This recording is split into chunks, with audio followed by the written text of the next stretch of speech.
if this procedure I'm going to have to clean the blood doesn't work, then I've got probably a few more months to make it before my kidneys shut down. When they shut down, if you can't use dialysis, well, that's the end of the line. Yeah. So that's kind of why I'm kind of going along with the interview at this time, so that someone out there might read it, You're seeing that what you went through is just too important for people not to know about. Yeah. Yeah. Is there any information that, for whatever reason, you can't talk with Richard about right now? Is there stuff that's just too close to home that you don't want to put out to the world? No, not really. Okay. I know from my boss's son, he was in the CIA through the 70s and 80s and 90s, that I used to hear from him occasionally. And I know that he told me that in 1979,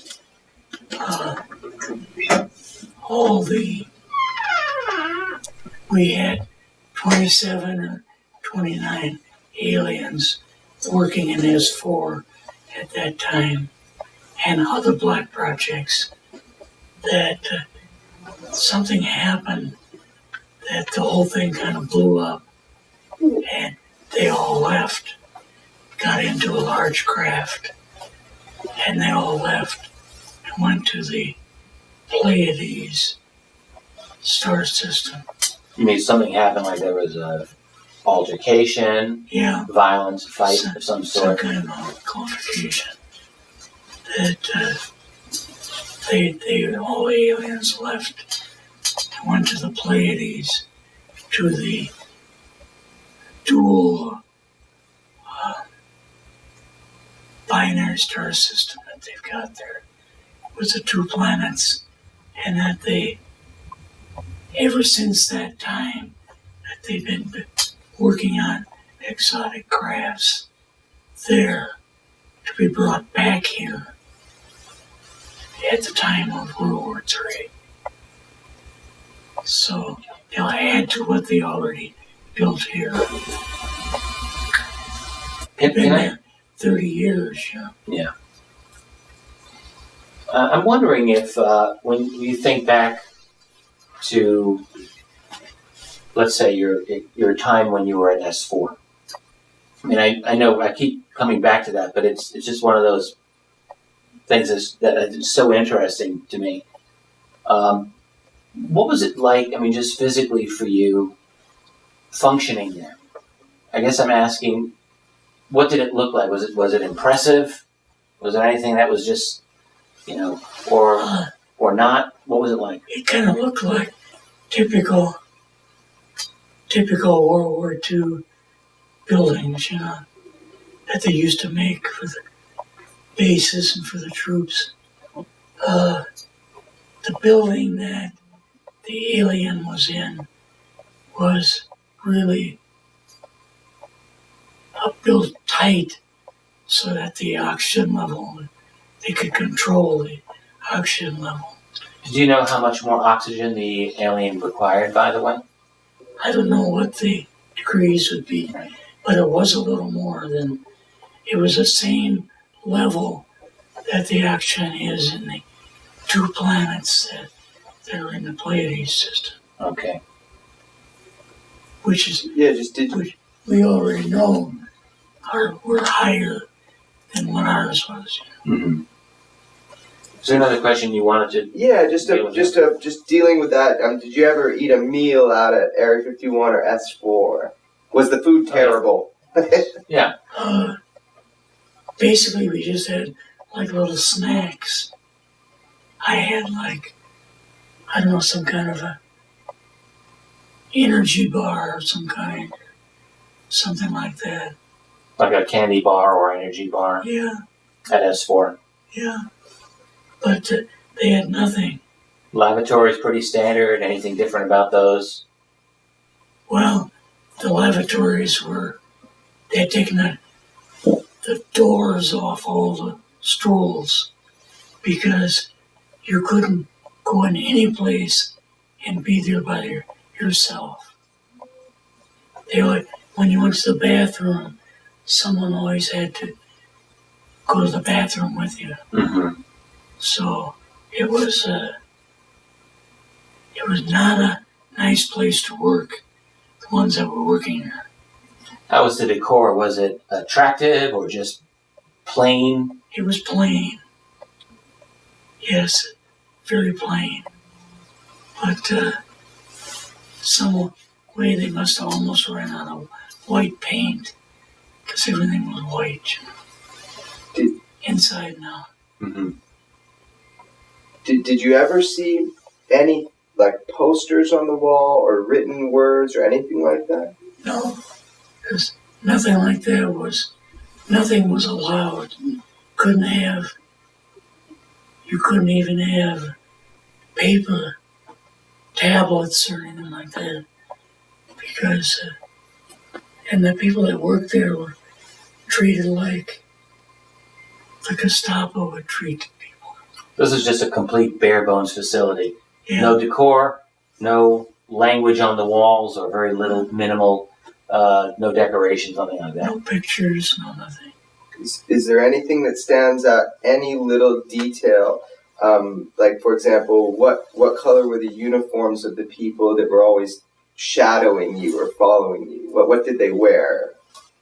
Well, some of them that were belonged to the colonel had regular military uniforms on, but no name tags. Mm-hmm. Was there any other uniforms that were different? There was a couple that were different, but I took it for granted they were like maintenance men or janitorial work or something. Ah, okay. So I don't know what typical military wear was in 1958 when you're out there. What color was it? Well, it was like camouflage fatigues. Not exactly the way now they have a lighter fatigue. Right. But maybe similar to what we would have seen in like Vietnam. Yeah.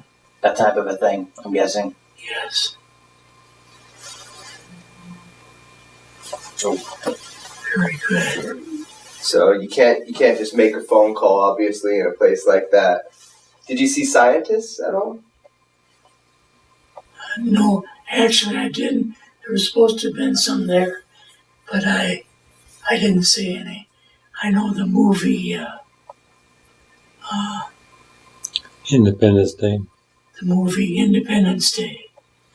oh, yes. Showed Right, they go to Area 51. Showed Area 51.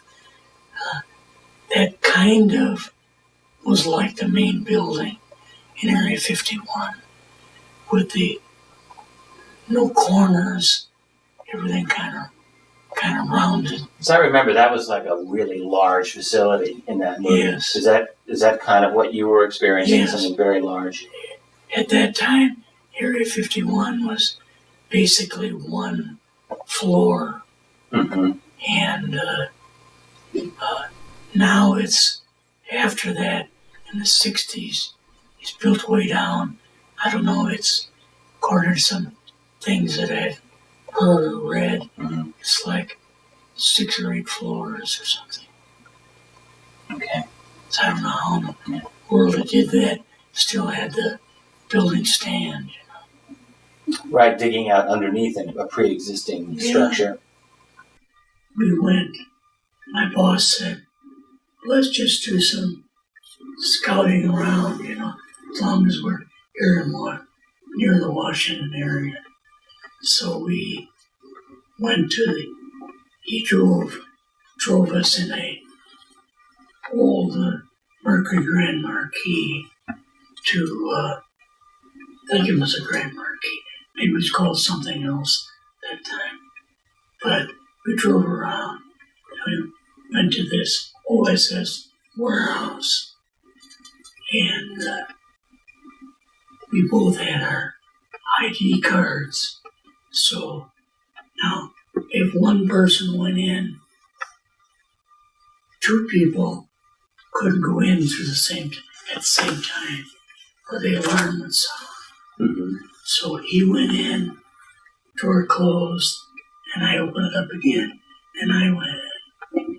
But so we got into the main storage room, and just looking around at the different labels on the drawers, and didn't see too much of anything interesting. Mm-hmm. So we eventually walked further down the aisle with file cabinets on both sides, and there was shelves above the file cabinets, and way up on a shelf about 7 feet tall, I saw a little cardboard box, and the thing said miscellaneous secretarial notes. And I thought, that's probably nothing, you know. So I took the step stool and got the thing down and looked at it, opened it up, and there was notes in there that the secretary had taken, but nothing of any value. The secretary, meaning who? Secretary to whoever she was taking notes for. Okay. Yeah. So, but in the bottom of the package, opened up was a brown, heavy cardboard envelope tied up with a string. Mm-hmm. So I took that out and loosened the string, opened it up, and looked at it. I told my boss, I said, I think I got something here. And, he says, hope we find something. So he looked through it. I gave it to him. He looked at it, and it was a treaty signed between Germany and the United States. And during the end of World War II in 45 or 46, whatever it was, Germany surrendered to the United States. Right. The low-term war. So, in other words, we won the low-term war and lost the high-tech war. This treaty was signed between Germany and the United States. Yes. Do you recall when it was signed? It was signed in 47. 2 years after the war ended. Spring of 47. Do you recall which German officials signed it and which American officials signed it? Hitler signed it, and there was one of his secretaries, probably the guy that typed, was another witness, you know. So wait, I want to make sure I got this. So a signature of Hitler as a part of a treaty with the United States in 1947. Yes. Who was the American signatory? It was Admiral Byrd. Okay. He and signed what it. was the terms of the treaty? Terms of the treaty was that we surrendered to Germany, but in other words, we lost the high-tech war that we had with them at the South Pole, and that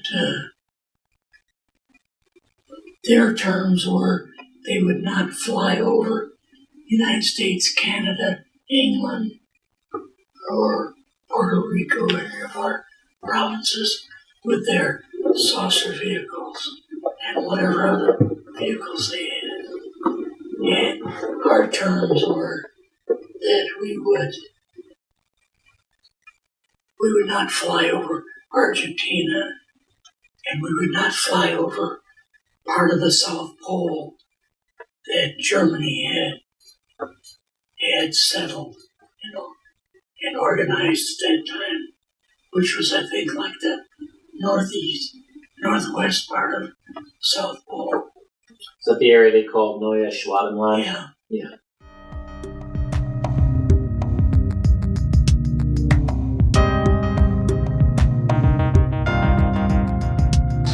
There is, however, something concrete to go on. Why did the Allies under Admiral Byrd mount an invasion of the Antarctic? I would like to say that among the many scenarios, of course, was the reality that there were some 30 missing German submarines that came from Baltic port areas at the close of World War II. These submarine systems had the Walter snorkel system, which allowed them to stay under water for weeks at a time. And this advanced technology made the German U-boats some of the finest in the world at the time, as acknowledged by U.S. naval documents. It is conceivable that some of this advanced technology could have been put on the submarines, spirited out, and with the snorkel system could have made for Argentinian ports and even the facilities there in Queen Maudland or Neues Schwabenland. I say this as a strong possibility, having seen the film that was made in 1947 with Admiral Byrd and Admiral Wood. I had the opportunity to actually see portions of this film, and what struck me was the fact that there was a significant military contingent that went down to Antarctica with Admiral Byrd. Why was it necessary to bring some 4,000 soldiers, a battleship, an aircraft carrier, and a support team to go into an area if it was purely a geological/geophysical exploration? Clearly there were other unknown factors there, and it was up to the Americans to see if they could acquire this missing technology. That is one scenario. And that we would help rebuild Europe after the war. The war, of course, was over. Help rebuild Europe. And 2 months later, the Marshall Plan started. Mm-hmm. Right. And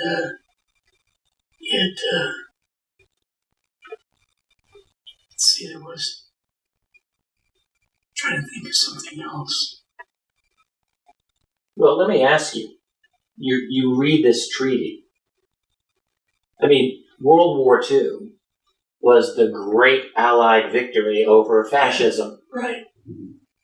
So now here you are, reading this treaty. How did you and your boss take this? Well, we were both just, dumbfounded of finding that, and saying that. Oh, and by the way, the treaty was typed out on a typewriter that typed fancy script. You could type a regular typewriter. Mm-hmm. And then this thing apparently it was the only typewriter they had in the U-boat that they could use. And it was a script machine.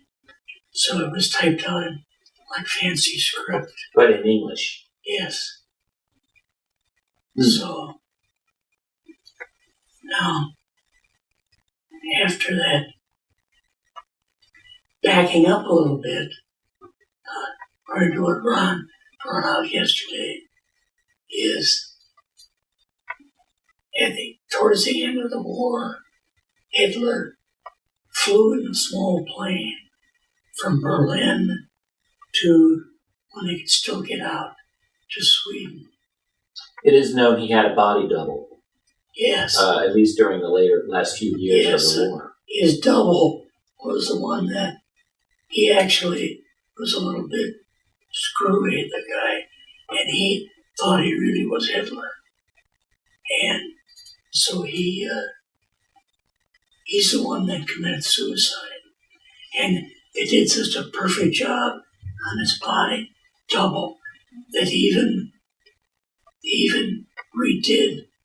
copied the fillings in Hitler's teeth so that he would have the very same fillings and bite is what Hitler had. How did you learn this part of it? This was my boss's son come out with this. Probably could come out with this later. That was years later. 70s. All right. So, but at the time, you did learn that there was this treaty. Yes. And at the time, did you learn that Hitler had escaped? Yes. How did you learn that? Well, Hitler, again,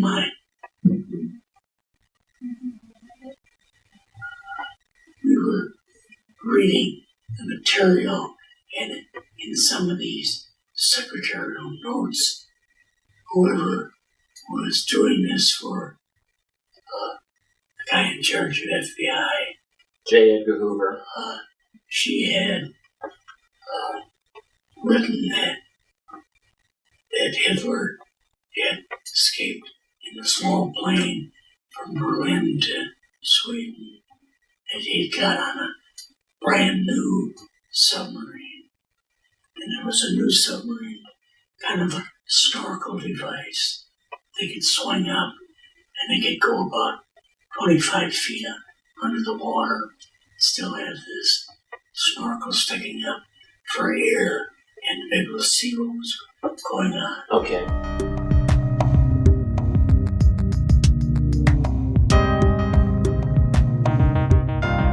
So they found a bunch of those later on in Argentina when we started the satellite program. That they photographed them. Right. Yeah, Oscar, you had mentioned that there was a button on Hitler's top coat. Yes. That the CIA actually had that button. Yeah. When he got out of the airplane, the top button to his top coat hooked on the springs of the back of the seat in front of him. And it may have been probably a little bit loose already, and it tore the button off. Mm-hmm. This was a specific button that only Hitler used? It was a Führer button. And they found that particular button. But he got away, him and Eva Braun got away by submarine. And they went right over apparently right over northern Scotland and Ireland, came down south of Iceland and came down by Nova Scotia and fairly close to the U.S. coast. Really? And then came right down around Florida and between Florida and Cuba and past Cuba and down to Colombia. Ended up in northern Colombia. Mm-hmm. Did you say previously that Eva Braun did not survive that trip? No, she apparently had a ruptured appendix or appendicitis, and she died before they got to Colombia. Right. And they took her off the plane and off the sub in a stretcher. Took her somewhere. And Hitler shaved his mustache, I believe you said. Yeah, his mustache was shaved off. Mm-hmm. Of course, he had no beard.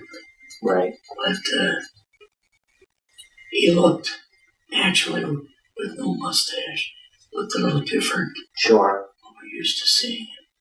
But they headed apparently down to southern Colombia, where there was a German stronghold, and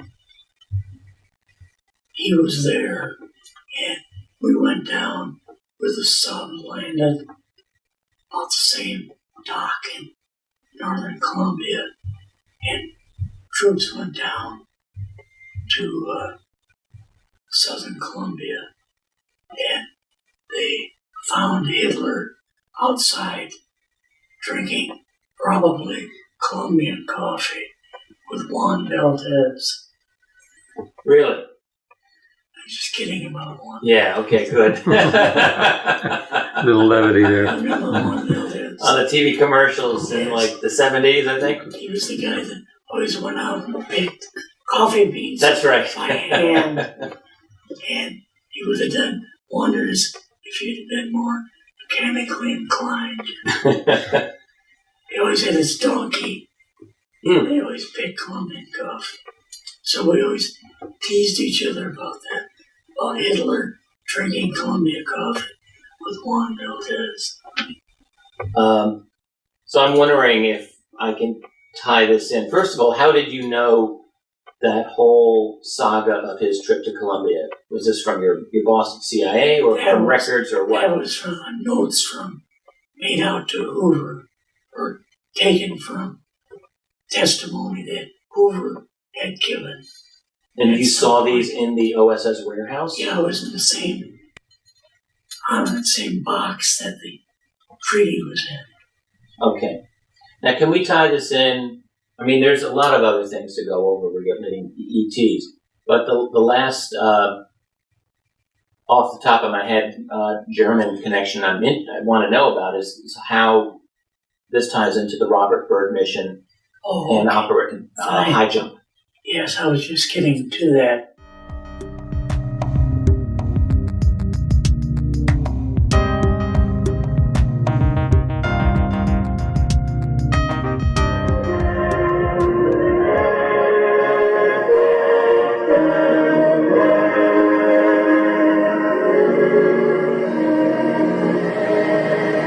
This is Robert Montgomery speaking.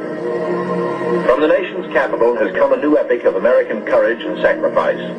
America's greatest adventure in polar exploration. This is a tale of men and of their willingness to endure hardship and risk life above and beyond the call of duty in the service of country and humanity. For brevity, the sequence of events has occasionally been rearranged. The President's Cabinet approved the expedition. As Secretary of the Navy, James V. Forrestal explains the reasons for the enterprise. There is only one untouched reservoir of raw materials left in the world, and that's in the region known as Antarctica, an area larger than the combined area of the United States and Europe. The American government is sending a naval expedition to that region. The purpose is to train our Navy in polar operations so that it may better perform its function of preserving the peace upon the seven seas of the world. Beyond that, the American government is seeking to do its share in the discovery and the release to the world of the unknown treasures of Antarctica in the interests of all mankind.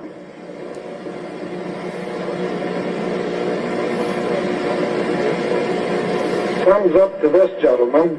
The Secretary has approved our plans, confirming you, Admiral Byrd, as the officer in charge of the expedition, and you, Admiral Cruzen, as the task force commander.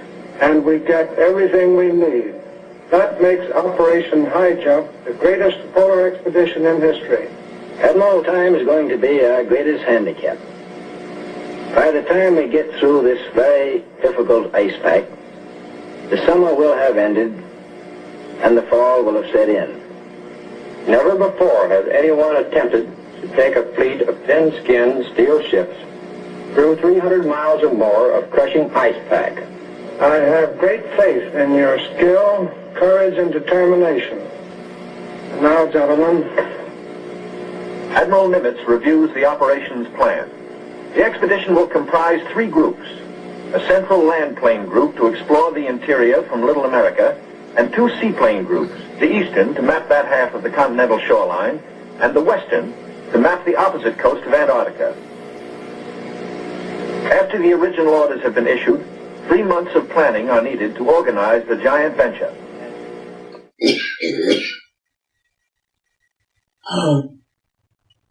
Then when they picked Hitler up, they left Juan Valdez there so he could pick the coffee. There you go. But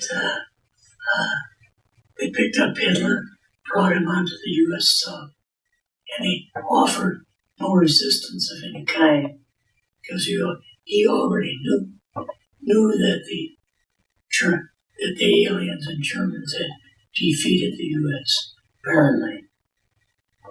So they went around from Argentina. I went around from Colombia, around South America, and down off the coast of Argentina.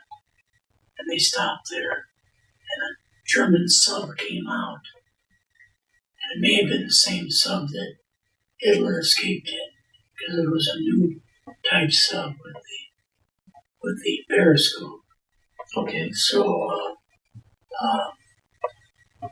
then when they got there, some officers came off the German sub onto the U.S. sub, and they talked with Hitler and Byrd, and so then they all went into the German sub. This would be when I'm guessing, this would be when the treaty would have been prepared or signed. Yes, and the treaty was prepared on the German sub after they all went onto the sub. All right. So then what happened? So after the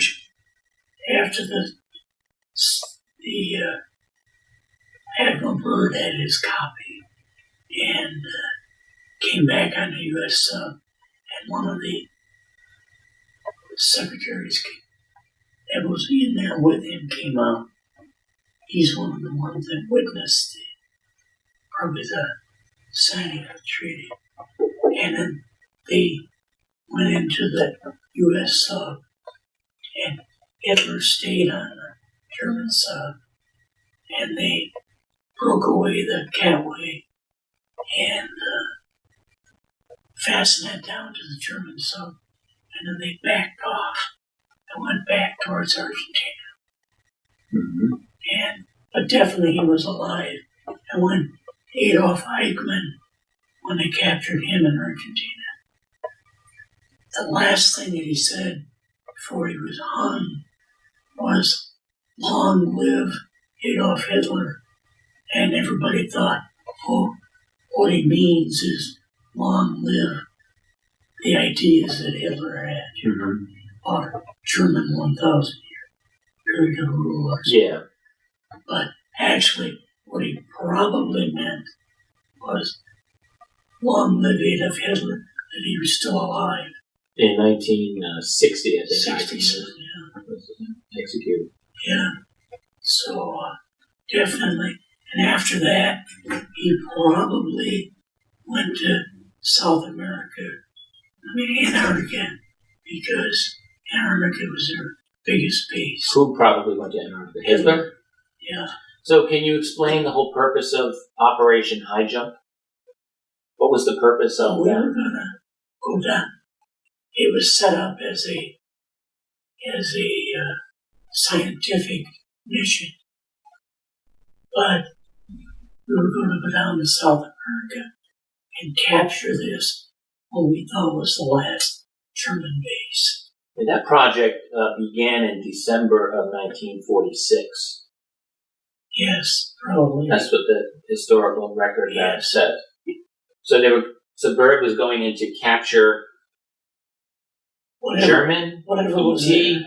There was a base in Antarctica that they were apprised of, and they were going to go. Yeah, underground. It was an underground base. But this was after, apparently, a treaty was signed, or maybe before the treaty was, probably before the treaty was signed.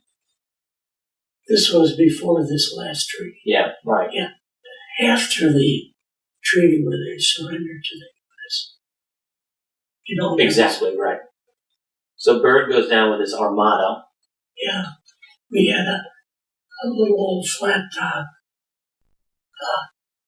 aircraft carrier that had half a dozen fighter planes on it and light bombers. And they took off from there, and then there was a big, almost like a cover that opened up, and all of a sudden these saucer craft were flying out of there. And they, of course, were much faster than the U.S. crafts that we had. I assume the saucer craft had armaments. Yes, had like a laser-type weapon of some kind. And they just circled around shot these airplanes back down like ducks, Now, I have two questions. A, again, I just want to keep in mind, how did you learn this piece of information? From the same material that was written down. All in the OSS warehouse? Yes. Okay. And did you learn in that material who was controlling these saucers? At that time, they had a name for them, and it was Albarians or something. Aldebaran? Aldebarans. That's a star. That's not the Germans. No, but that's what they call the particular aliens that were down there. So it sounds like the bird mission didn't necessarily run into the Nazis here, but that they ran into ETs. Aliens. And then we had troops. Unfortunately, Bird used a lot of the German troops that we had captured, brought back to the United States, and we used those troops. They wanted to try to capture the Nazis that were down there because they were anti-Nazi, these German troops that were used. So, but we lost just about all of them because of the German Nazi troops coming out and the aerial bombardment that they had. We lost just about all the troops, and the rest of the troops surrendered and stayed down there. The German troops that we brought. Oh, so wait, you're saying the bird mission brought German troops with them? Yeah, the ones that we had captured and were interned in the United States. Okay. They go down because they knew there was an advanced base in Antarctica, but it was a ET, not a Nazi base. Well, it was both. It was both, because then you said Hitler had been in Antarctica. Yeah, we think that he probably went there after Argentina, because the base in Argentina was not really that big. Basically, all we had was half a dozen U-boats that were tied up to docks. And that's not much of a military force, really, at all. So he probably went to Antarctica. So it seems what you're saying or implying is that there was some kind of collaboration between those Nazis and at least some ETs. Am I right in saying that? Or yes. And they did definitely call them like Aldebarans. Aldebaran.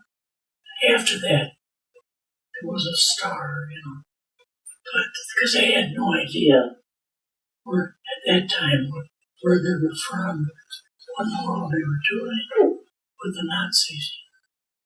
Well, why do you think they would have called it Aldebaran? Is there any information that you got in your time in the intelligence, the military, that Aldebaran came up? They had some type of a map that showed the star of Aldebaran on it. And we just kind of thought there was probably Earth-like planets going around the star or something. So regarding all of this information at the OSS warehouse, why were you there to begin with? How did it turn out that you were looking for information in there? Why were you there? Actually, we were there for no particular reason. We were driving around, and my boss said, let's go hunting, And I said, what do you mean hunting? There's no game around here. No. He said, we're going to hunt in the OSS warehouse, because he was familiar with it, because he had been with the OSS. You knew there were mysteries in there. Yes. You wanted to find out. Is this when you were there to see Eisenhower and Nixon? It was after one of the meetings. We had 3 different meetings in the Oval Office. Okay. With the first 2 with both Eisenhower and Nixon. The last one with just Eisenhower because Nixon had to go do something. I feel bad that I'm jumping around here a little bit, but if we can then just back up, I wonder if we can review those meetings again with Eisenhower and Nixon, if you don't mind. Because I recall in one of them, you met with you, your boss, Eisenhower, and Nixon were all in the room. Yes. Were there anyone else in the room at that time? You talking about the first meeting? I guess so, yeah. I guess I'm talking The about last meeting, Hoover was with us. But Hoover had a thing about these aliens. It was almost like his pet project that he wanted to find out. He wanted to find out what they were doing, which he never did. So that's in the last meeting. Yeah. So let me just ask about that. So in the last meeting, it was you, your boss, Eisenhower, and Hoover, but not Nixon. Yeah. Did Hoover say anything during that meeting that made you believe he was obsessed with these aliens? Well, yes, he would ask quite a few questions about, what they look like, so on and so forth. And of course, we went by on the stuff that was written in the interviews. I want to actually even back up further so we can do this in the proper order. So let's go back to S4. All right. One of the things we didn't talk about enough at S4 was this alien autopsy video. Oh, okay. All right. So let's back up there, and then after we talk about that, maybe we can go back to your real audio. Okay, that's okay. So basically, what I would like to know is how did people refer to the base of Area 51 compared to S4? Who first said it was called S4? Good point. The first time I heard about it was when we were getting on the bus to go to S4, and the colonel said, "We're going to take a short ride, about 20 minutes or so, to another smaller base, S4, where we've got a lot of the crafts and this type of thing. Where Roswell craft is in storage there, and so on."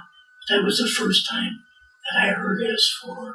Am I right in thinking from another statement you had made previously that the whole reason you were going to S4 to begin with was for your work? Yes. And helping you? Why were they bringing you there? What was the point? That we were supposed to see the, Area 51 facility and whatever might be around it. Well, Eisenhower wanted you to go in to get answers, but was there any other reason you needed to go there? Not really. Okay, I thought I'd heard you say because in your job you needed to see the real thing, so that in analysis you would be able to differentiate what was real and what was hoax.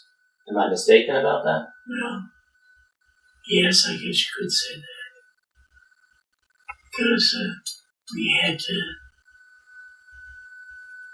He took the real thing that we wanted to go see, really, was the Roswell craft. Did they call it the Roswell craft at that time? The colonel called it the craft that crash landed at Roswell. Okay. So, yes, he did. All right, so we'll jump then to the film you were shown. Yeah. We'd already discussed the other part where you... Well, actually, hey, before we get to the film, you saw the craft and you saw the live alien. Can I ask you about that one more time? Yes. All right. So you're in with... Who are you with when you're seeing this live alien? Well, my boss was right out there with me. Yes. And basically, we had another party from the CIA that we met up with at Nellis Air Base, who came out with us. Okay. And he was working in Western United States on the various, trying to get information on black projects that were starting to be developed. All right. Underground. So, but there was the two of us, three of us, and we looked through the window and saw the alien. Yes. Yeah, you'd mentioned that the two agents and your boss went in the room. You stood outside because you thought it was a demon. Yes. Yeah, that's what I remember in your other memoir. Yes. You thought this was a demon, not an alien? Or? I didn't know anything really about aliens. So I thought, oh, it must be a demon manifested as an alien. You know? Okay. In fact, my boss asked him the question, are you a demon, you know? That seemed to upset him. It seemed to upset the alien. An alien that, like the demons, were much lower than what they were or something. Like an insult. Yeah. I've been insulted. I've been called a demon. But, yeah, it was... How were the communications taking place? Did you say this alien spoke, or was it a telepathic thing, or how did that the go? alien could speak, but only the person that he was speaking to at that particular time, or answering a question, only that person could hear him. How was that so? It was just in their mind somehow? I have no idea, but he would just talk to one individual at a time. But you had said before that they could hear the alien in their mind, and they didn't know how that happened. So they covered their ears. One of the agents covered his ears to see if it was auditory or whether it was mental. Yes. Is that something that you had witnessed? Yeah, it was that situation, but the alien could communicate, and he had perfect English. It's really something, because my boss said that whoever interviewed him last was somebody with a southern accent.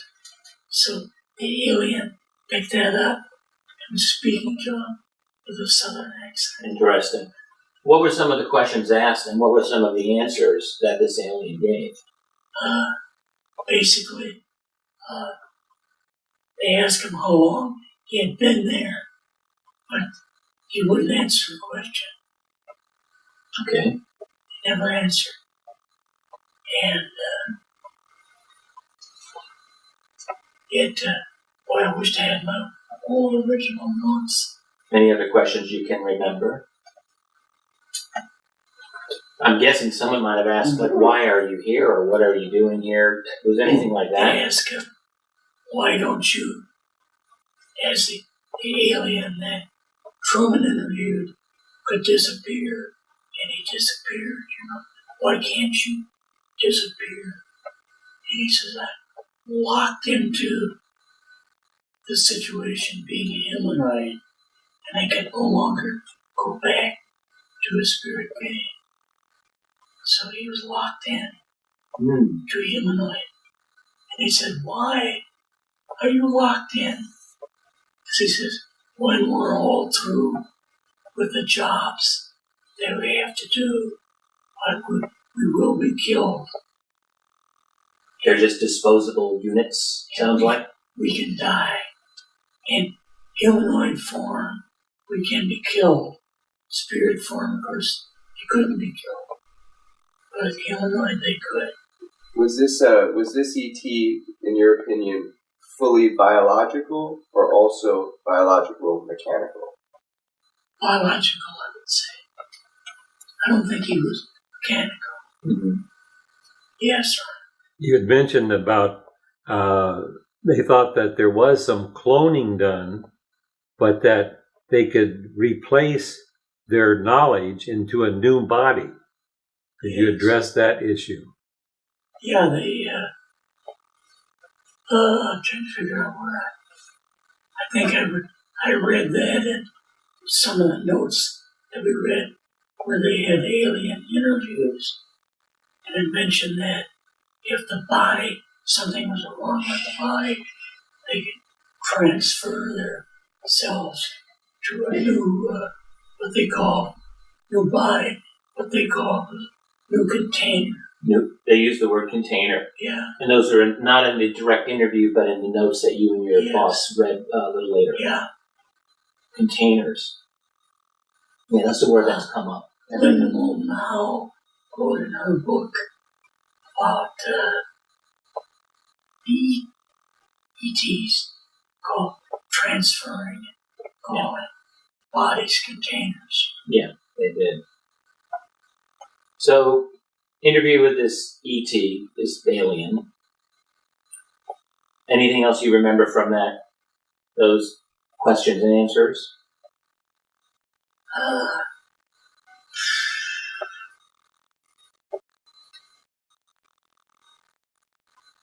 I really don't think so. Okay. It was very short. In other words, they were kind of finishing up the interview. Right. You know, one of the things you had mentioned before in your memoirs was that there was information that the aliens were mining uranium on the border of France and Germany, and that there was the mining was done without any support material. Can you address that a little bit? Yeah, that was, boy, the mining that they were doing was way back anciently. Was this in the interview or in your notes that you read later? That was in notes. Okay, so can you describe that?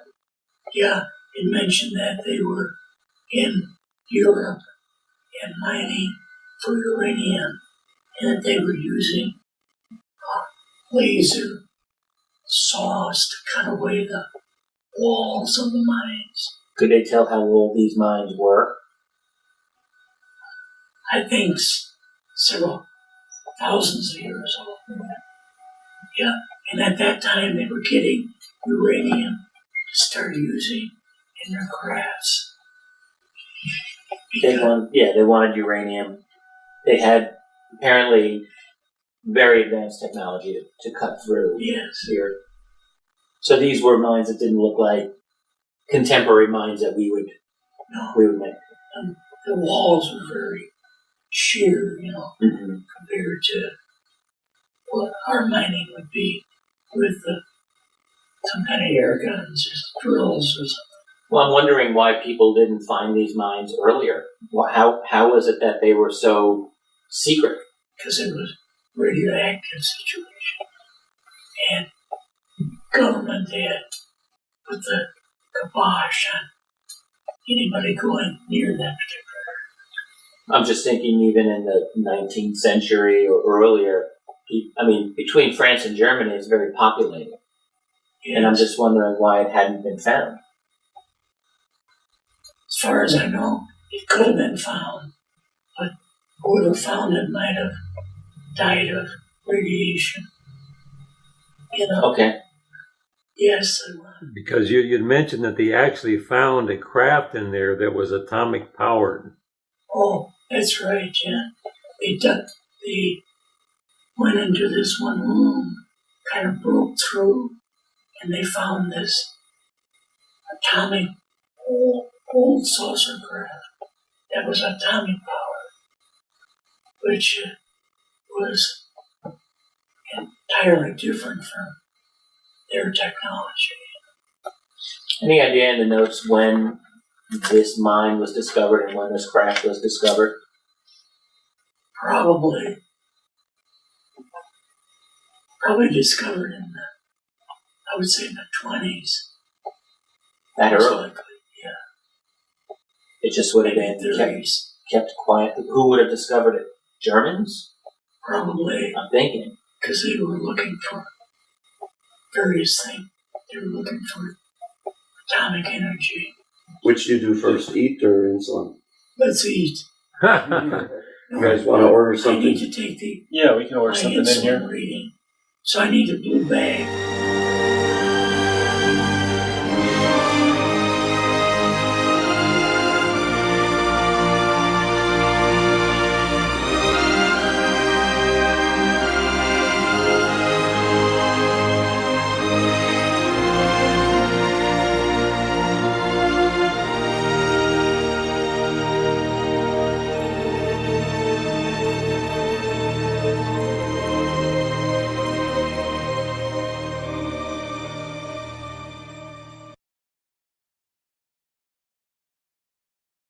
The various corroborative video clips used in this film were excerpted from contemporary TV programs. In Agent Stein's 1998 testimony to UFO researcher Linda Moulton Howe, he goes into great detail about how he spent many hours with his CIA station chief boss in the super-secret CIA, formerly OSS, archive building in Langley, Virginia. They were very diligent when preparing the briefing documents that would be presented to President Eisenhower in the Oval Office. Stein explains to Stargate cameras that his discovery of all this super-secret information took place in 1958 and 59. The current media research people are just now catching up with these secrets that Stein uncovered over 53 years ago. That is why we are including these important corroborative segments in this film. The point to be made here that some of the secrets include 1. Super-secret documents signed by the U.S. government and representatives of the Nazi government after the war in 1947, basically treaties that committed the U.S. government not to challenge various high government organizations residing in various South American countries, as well as the U.S. government's commitment to rebuild Europe, eventually called the Marshall Plan. 2. Documents proving that Hitler did not die in the bunker, but rather was spirited away to South America via German submarines. 3. He explains the reason for Operation High Jump as an expedition by Admiral Byrd to conquer a secret German base called New Schwabenland in Antarctica, beginning in December 1946. 4. Revelations concerning various occult societies within Germany, called the Vril, Black Sun, and Thule societies, whose trance mediums had the ability to channel off-world entities, thereby instructing, including detailed diagrams, which were given to German scientists on how to construct disc-shaped anti-gravity machines. Other revelations include detailed accounts of autopsy films showing the interior of the alien's brain, called branch brains, which with the use of special headbands, the EBEs could control and maneuver the respective spacecrafts. He explains the reasons for the untimely death of Secretary James Forrestal during the Truman administration. The list is long and extensive, and is explored in the companion book called Whistleblowers at Area 51.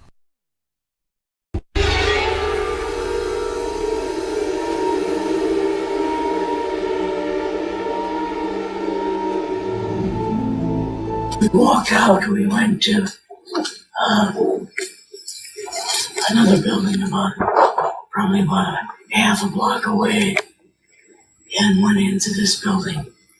And then the colonel said, what we've got in here is we're interviewing a gray alien.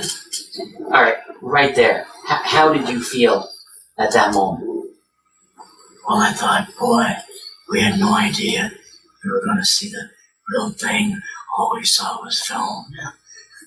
You had to have a little bit of heart racing at that moment. And they said we can't go into the interview room because they have the oxygen level real high for the alien. And we can't disturb that by opening a door and going in. Okay. So we looked through a window and we saw the gray sitting behind a little table, real low table. And they were asking him different questions. What did this gray alien look like? Could you describe him a little bit? This one looked a little bit oriental. So almost like a human. Yes, a little bit. Could you see eyes, pupils, Yes, whites in the eye, anything like that? eyes. Now, one thing that the colonel told us too is that the real tiny little aliens that are about 2.5 feet tall, that they aren't aliens, that they're mechanical devices that the aliens have built and used to do various jobs. Artificial life forms in Yes. some way. Artificial. So I'm just wondering if it looked almost human, what about this didn't look human?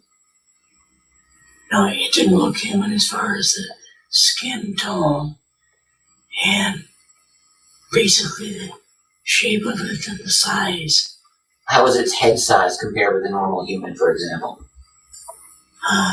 Brain was kind of a little bit bigger, Mm-hmm. and some of them, Nose, mouth, ears, what about those? nose was very, very small, and the ears were just like holes. Okay. Mouth? Mouth was very small because they don't need to eat. They don't eat at all. How do they get their nutrition? They're self-sustaining.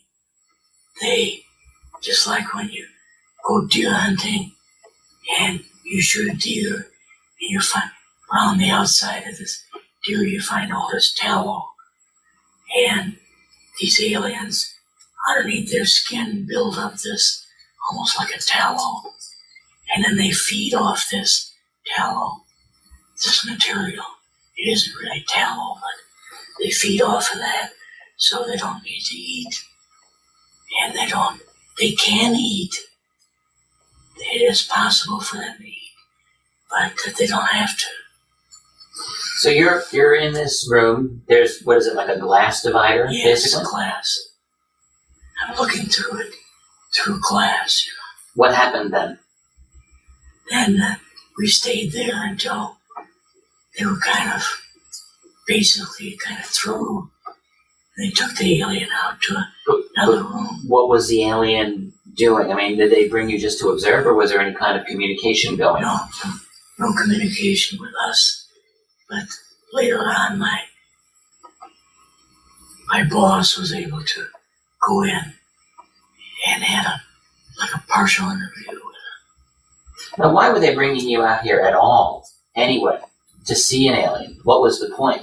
To go back and tell the president they actually had one. So he did not know at this point No. if there was an alien at S4. No.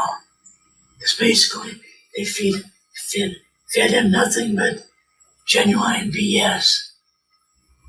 And they didn't know. He never did. We told him why that the black program was going to build the U.S. forces up with a proper air force. But we also told him that the guys were building exotic crafts for World War III to be used against us. And so he was the first president that actually knew that. So, 1947, Truman okayed the situation with the Majestic 12 that we build our program and build World War III exotics for the United States of Europe. So these new craft were going to be used against whom? The Soviets or the aliens? These new crafts they were building used against us. Who was building these new crafts? We were. So the U.S. was building these crafts to be used against Us. I don't understand. Yes. Originally when MJ-12 was set up, they talked to Harry Truman and they said we want to build crafts for the United States and want to build crafts for the future, so on and so forth.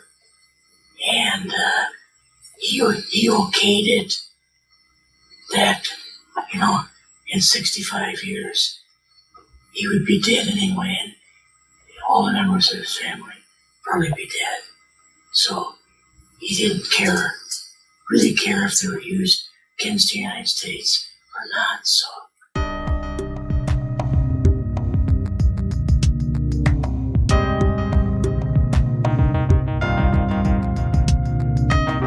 Joint Chiefs of Staff talk to you or concern you about the unknown and the unidentified flying object? Oh, yes, we discussed it at every conference that we had with the military, and they never were able to make me a concrete report on. Do you have anything on the subject, sir? No, I haven't anything on the subject, and there's always things like that going on, flying saucers and things like that. But what I don't really understand is why would the United States be building these exotic crafts to be used against itself? That's what I'm getting from you, but yes. I don't understand why it is. Wouldn't they be using it against the Russians? Wouldn't they be using it against hostile aliens if that were the case? Well, they couldn't build things in Russia because of the type of governments that they have. They couldn't build it in Europe because it's where they needed it, because of Europe's being watched so close. So we monitor Europe today so that they won't develop any offensive weapons, just defensive weapons. That's why in the war with Libya, we had to furnish them with tankers to supply their jets with fuel, and because they had none, because that would be an offensive weapon. So the only place left would be to build it in like South America or the United States. So with the black program going, it was the ideal place for them to blend it in with the black program. So the alien was in the room, the gray was there. It gets let out. And then what happened after this? Then we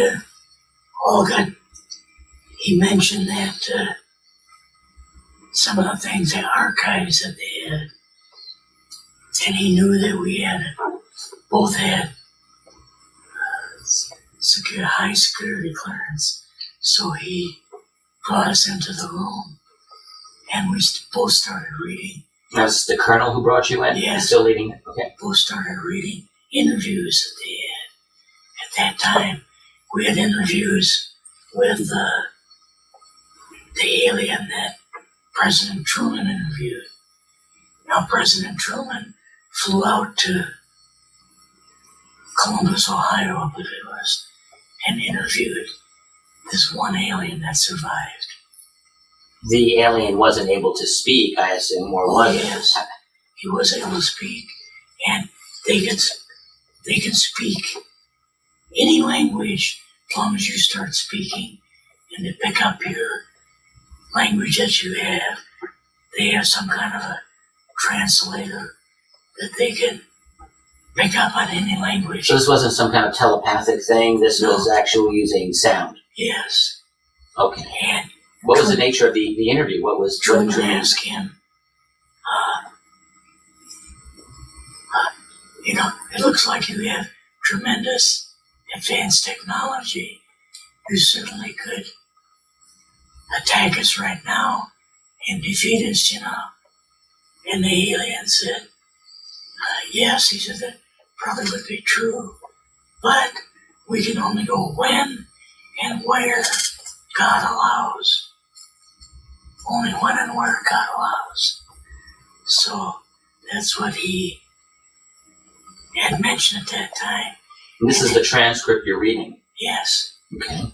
What else was discussed? And then he said, well, Truman said, well, how long do we have, And he said, you have 50 years plus a decade or so. And then he said, how long do we have? What did he mean? Until World War III. 50 years plus a decade or so. Well, so this that is was the late 40s. 47. This was, roughly to 2000 plus a decade or so. Yeah, it was 1997 plus a decade, 2007. 2 decades would be 2017. Right. So it's short of that. So it's somewhere in before 2017. For World War III. Yes. Anything else you remember from the interview? But Truman was kind of shocked. And he kind of pushed the whole thing off as being, well, that would be at least 65, going on 70 years. Everybody in my family would be dead, Mm-hmm. and I'll be dead. So that's how the time limit started with the black programs. What do you mean by time limit with black programs? Things they had to complete. They had to get them done fast. Yes. So that time we started building these exotic crafts like crazy. These larger triangular crafts, larger saucer crafts. Let me ask you this question. When he's talking about World War III, I mean, what does that mean? Fighting who? Aliens? Well, some other country? The country hasn't been developed yet. The country is the United States of Europe, and it would be 10 nations. So it would be a war between the United States and Europe. Yes. The unified Europe. Be a revision from the old German situation, with them losing 2 wars, and now they hope to finally win one. Okay. What else did you read in this room or the materials that you were given? Different materials that the aliens came out with. Now the aliens some of them were just bald-faced liars, just told terrible lies. And one of them interviewed said that 20,000 years ago, we helped by regulating the genes in an upright ape, making it walk upright, and like they invented man. So, which was, total BS. But, I might think that'd be a lot more than 20,000 years ago anyway. Yeah, well, that's part of the big BS story, But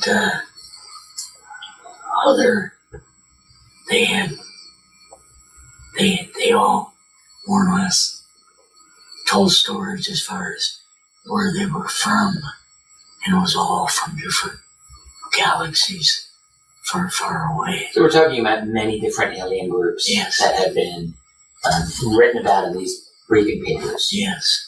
Any idea how many different groups you discerned in that? Probably 3 or 4. Okay. Yeah, they were, as we know them today, as Nordics, blonde aliens, who are about 5 foot something tall. In fact, looking from the rear, you think it was a human until you see their eyes. What's different about the eyes?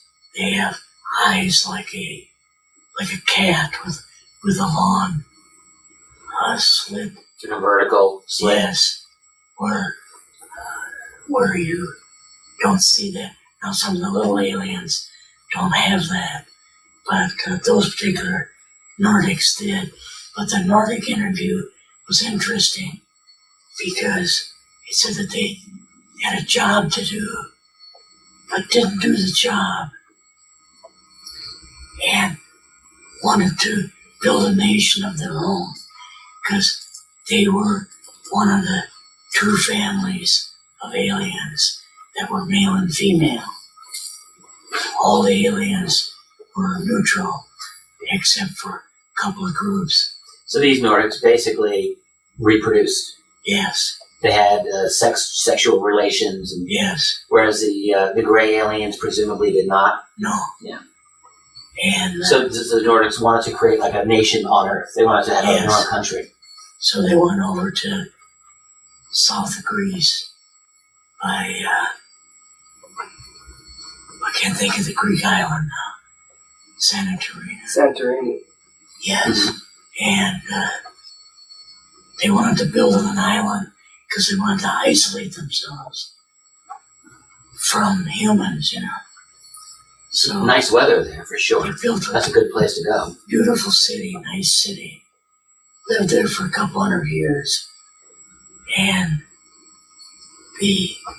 unfortunately, they had built on a caldera of an ancient volcano. Mm-hmm. And there was a massive earthquake, and this volcano blew the whole city. Yeah. 20-some thousand feet high. And killed all the offspring. Now the offspring all died because they couldn't change back to spirit beings that they were, like the parents were. So presumably after that explosion, in fact, I think this is, am I right in thinking it's the explosion of Mount Thera, which was thousands of years ago? Yeah, about 60, around something like 1600 BC. Yeah, exactly. So did they survive on Earth and they continued in some way to maintain themselves? Yes, the Nordics survived. And And all of this was what you read in your briefing? yes, Amazing. yes, it's kind of earth-shocking. And, you have a program on the History Channel of ancient aliens. Right. And really it's kind of semi-accurate because the ancient aliens were these beings that, alien beings as we know them, that were survivors over the years, and they helped the different nations. Just like the one interview I read was the aliens that helped build the Great Pyramid, helped Egyptians build the Great Pyramid. Now this information was obtained through interviews with aliens? Yes. So basically we had to trust that they're telling us the truth, but I assume that they believe these beings. And they said that they helped the Egyptians build a Great Pyramid. And we've always thought that they built a sand ramp up to the very top. But they didn't do that at all. They built it from the inside out. They built hallways, first corner up 30 degrees to the second corner, 30 degrees up to the third corner, and up to the fourth corner. Now these briefing documents would be a rather interesting thing to introduce to the rest of the world, I would think. Yes, it would turn everything upside down. It would, but they probably were all burned. Because back in those days, when they didn't have computers, if you had something classified, they burned everything. Just like all of my CIA records and military records were all burned, all destroyed.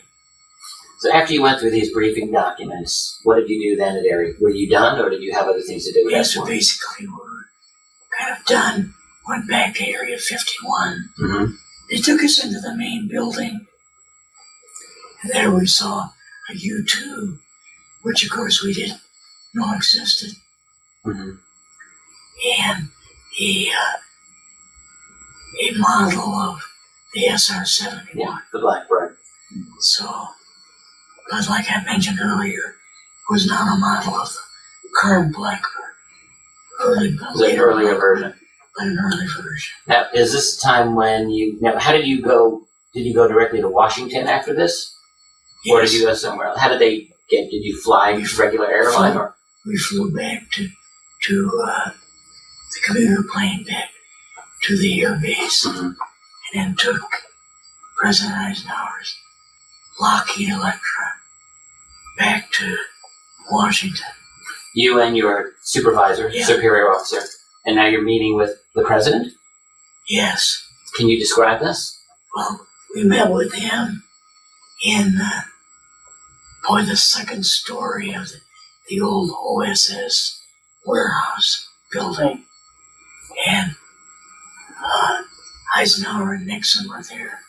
And also, that guy head of the FBI. Hoover? Hoover was there. And so everything was completely off limits. There was no press or nothing. Nobody knew that Eisenhower was there. He was supposed to be in bed, Okay. So he asked us what was going on, and we told him about the alien and the whole situation, and the black projects and so on. And he was just totally shocked that they were going to be building a program for World War III, as well as building things for ourselves. So, you said to Richard that you gave them kind of like the bogus story. You didn't give them the juicy stuff, So when you're telling them this now, is it that you personally knew stuff that you were told not to tell the president, or you could freely tell him everything you know because you didn't know the juicy stuff? You see what I'm saying? Not exactly. Okay, so he had said to you that he was told to give kind of a bogus report to the president. Is that correct? No, he was told by the president to get the information out of there and report back. So you're just telling the facts as you know it to the president? Yes. And what was his level of understanding prior to that? Was he totally shocked? Well, the president didn't know that there was an alien there. No, he didn't know there was an alien there. He had no idea that we were building exotics for some other country. No idea. So, and now, I still want to make sure I'm understanding this. We were in S4, they were building or testing exotic technology for, you say, some other country. Yes. But the question is, what other country? Europe? It would be Europe, yes. So they were building weapons that were going to be used by a united Europe against the United States? Yes. Okay, I wanted to make sure I understood you. Yeah. So that's what you're saying. So you're meeting with Eisenhower and Nixon? Yes.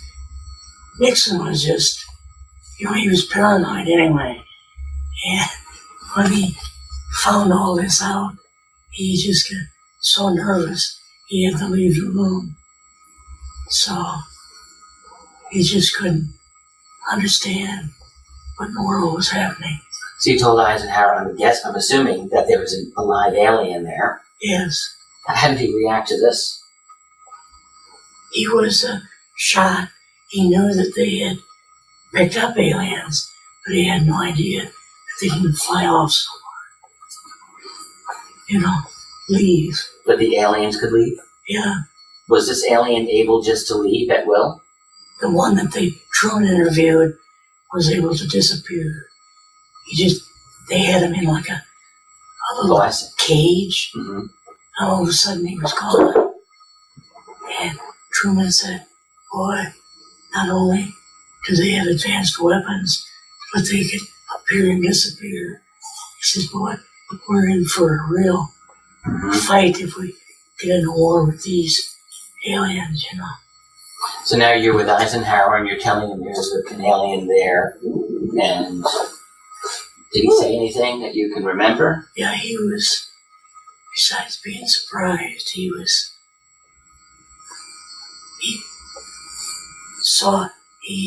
appeared for the first time to be worried. Mm-hmm. Like he was worried. And he said, well, you two guys really did a job. He said, we've got nothing but BS from MJ-12 from 1947 till now, We knew about the U-2 too, but that's the only thing that we knew about, And we told him about the upcoming SR-71. Thing could fly 3,500 miles an hour. He had not known about that? No. That was new also. Brand new. I would think that Eisenhower he certainly knew that flying saucers were real. Yes. He knew that there were aliens. So I guess I'm just wondering, what would he have been, really surprised about? Surprised about the black programs. See, when the black programs started out, MJ-12, the guys were picked from business, from military, from science, and only one didn't go along with the whole thing, and that was the Secretary of War, what he was. Defense. You're talking about James Forrestal? Yeah, Forrestal. He did not go along with it because it was going to be part of the stuff they were doing was going to be for destruction of the United States. So it bothered him so bad, he ended up with a nervous breakdown. Yeah. And he was taken to Walter Reed Hospital, and he kind of recovered. They brought him back to his office, and he got worse and worse again. And he came into his office one day, and he was looking at the blank wall, and he was saying, "I am a loyal fellow. Yeah. I am a loyal fellow." And in other words, he would not go along with the destruction of the United States. So, but he was the only one. The rest of them all went along with it. Well, then not long after that, of course, his life ended with a 16th floor fall out of the Bethesda Naval Hospital. Yeah. Well, here's another thing. When he fell out of the hospital, he had a robe on because he came from his room into this room, and someone had tied the end of a tie for his robe around his neck. Did you read all of this when you were in the Army or with the CIA? I heard about Forrestal from my boss, who heard from another CIA fellow at that time. So it was talked kind of at a quiet level. Yes. That Forrestal was murdered. He didn't commit suicide. Yes. And they tied this thing around his neck, and they put him foot first out this kind of a high window, and held him there, and he had scratched into the windowsill with his fingers, trying to hold on. Mm-hmm. And they asked him one more time, "Will you go along with us and to build these weapons, And he thought for a little while, and he said no, and let him fall. Now the question is, how did you learn that part? That was from a fellow in the CIA.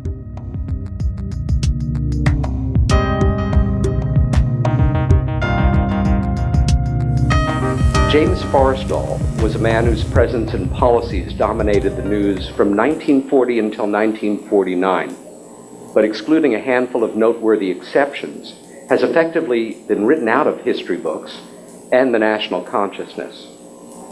How was this man connected to the legitimate UFO-related national security concerns of the Truman White House? And did he take his own life, or was it taken from him? If we are to believe the official account, early on the morning of May 22nd, 1949, James Forrestal fell to his death from the 16th floor window of the Bethesda Naval Hospital in Maryland, where he was being treated for depression. But this account doesn't hold up under scrutiny. While the evidence at hand is varied and compelling, it is all circumstantial right now.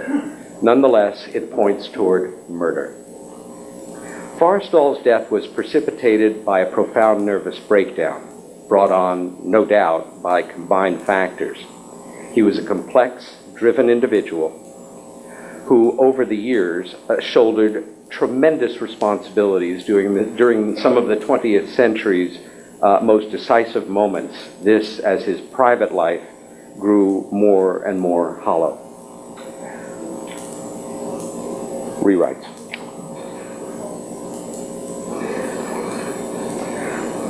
I have been looking into this incident and the events surrounding Mr. Forrestal's death for some time now, and have become convinced that a central factor in his emotional collapse had to do with the unique gravity of a situation he inherited on September 17, 1947, when he was sworn in as our first Secretary of Defense.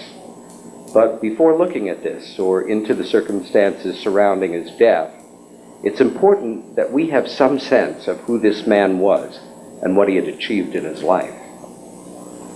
James Vincent Forrestal was born in 1892 in the village of Beacon, New York, in Dutchess County. His father was a contractor active in local Democratic politics, and his mother was a lay teacher at a local Catholic school.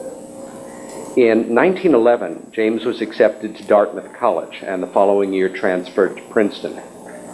He was editor of the Daily Princetonian and trained to be a competitive boxer. In fact, it was while at Princeton, in an amateur match, his nose was broken. And given the choice of having it set or not, he chose not to. Why? He thought it made him look tougher. And you know what? It really did. In his yearbook, he was referred to rather prophetically as the man no one knows.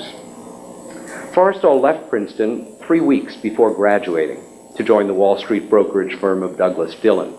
But with war raging in Europe, he enlisted in the Navy in 1916. The armistice precluded his seeking service, and he returned to the employee of Douglas Dillon in New York, and in 1923 was made a partner. In 1923, on Dillon's death, he was made president.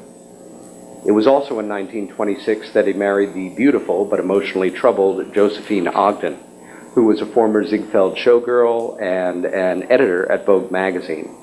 As their life together progressed, and this is nothing I'm saying is confabulated, the best scholars that I've read on the subject feel that Mrs. Forrestal was probably schizophrenic. There is no question that she became a hardcore alcoholic as their marriage disintegrated. As the 1920s roared on, James Forrestal's life genuinely came to parallel that of the great Gatsby's Jay Gatsby. The boy from the quiet upstate town was now a full-fledged member of New York society and one of the Wall Street elite, whose pals included the writers Dorothy Parker, Robert Benchley, and the actor Gary Cooper. Over the next dozen years, while most of America struggled through the Depression, James Forrestal made a tremendous success of himself on Wall Street. One of Forrestal's mentors as a young banker was a gentleman named Ferdinand Eberstadt, one of the legendary names in Wall Street banking. Eberstadt was already working as an advisor to President Roosevelt, and he brought up his young protege's considerable talents to the president. Roosevelt, in 1937, invited Forrestal, essentially, to give up his business life, to move to Washington, and to become part of an informal advisory group of business leaders that were referred to alternatingly as the kitchen cabinet or the $1-a-year men, because in fact, these individuals gave up very high-paying careers to move to Washington, pay all the expenses, their own expenses, be at the disposal and service of the President of the United States at any time, night or day, and were paid $1 a year for this service. Forrestal was appointed Under-Secretary of Navy in 1940 and was soon directing and overseeing the manufacture and flow of all the Navy's war needs, a staggering job by any standard. By all accounts, though, he did a superb job and seemed to thrive in the ultra-high-stress atmosphere.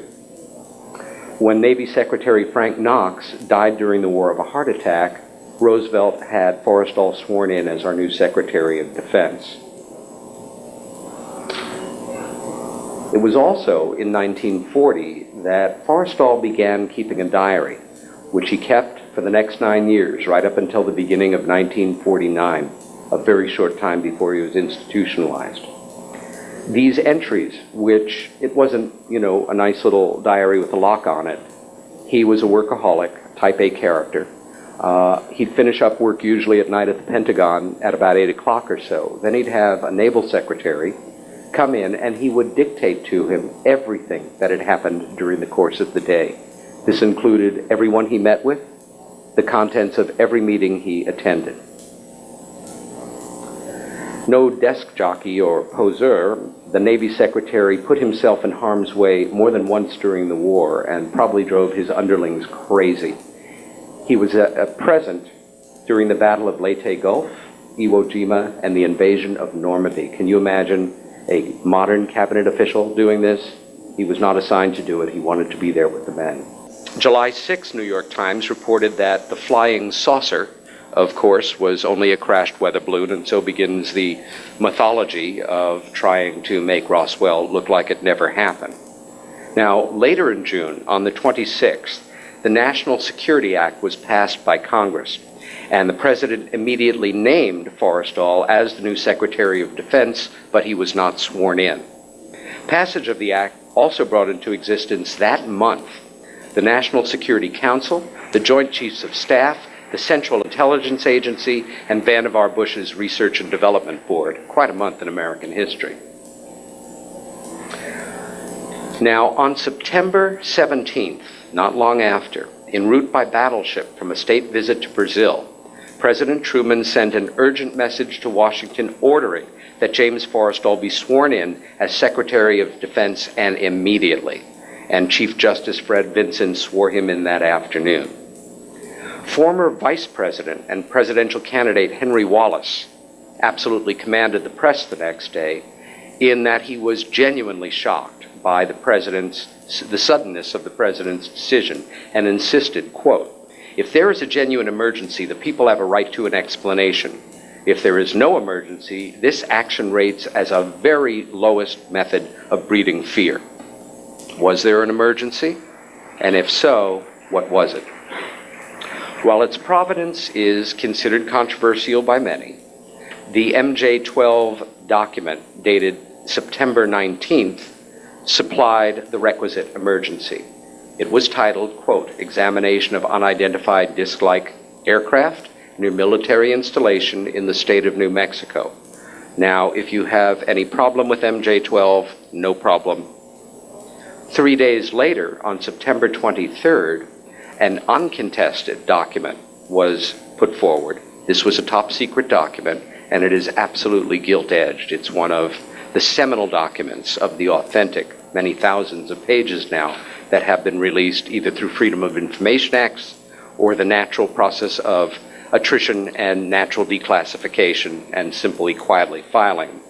The document was Air Materiel Command Opinion Concerning Flying Discs. And it was written by General Nathan M. Twining, who went on to become a head of the Joint Chiefs of Staff. In it, Twining states unequivocally, quote, "The phenomenon reported is something real and not visionary or fictitious." That same day, Forrestal checks into his office for the first time. Some of you are familiar with the so-called Eisenhower briefing document, the 8-page document that was the very first of the MJ papers, and of them, it is considered the least controversial. There was also a 9th page, a 1-page attachment. On that document, James Forrestal is listed as MJ-12, number 3. The briefing document came with, again, a 1-page attachment that authorized the new Secretary of Defense, White House stationery, Truman's signature, everything seems kosher, to proceed, quote, "with all due speed and caution on your undertaking." On September 27th, 2 days later, Forrestal issued his very first directive as new Secretary of Defense, and the United States Air Force was activated. This period of summer and autumn of 1947, for me, is actually the most intriguing several months in post-war history, as far as what's getting under the radar for most folks, and a terribly interesting period of time to study if you're interested in any way in American history. On September 30th, a photograph is taken of James Forrestal shaking hands with Vannevar Bush. Dr. Vannevar Bush, also probably one of the most impelling and fascinating characters of the 20th century that most folks have never heard of. If you go to Who's Who of, say, 1955, he has a full 2.5 pages. This was a former head of the board of AT&T, former dean of MIT, who held something like 200 separate patents.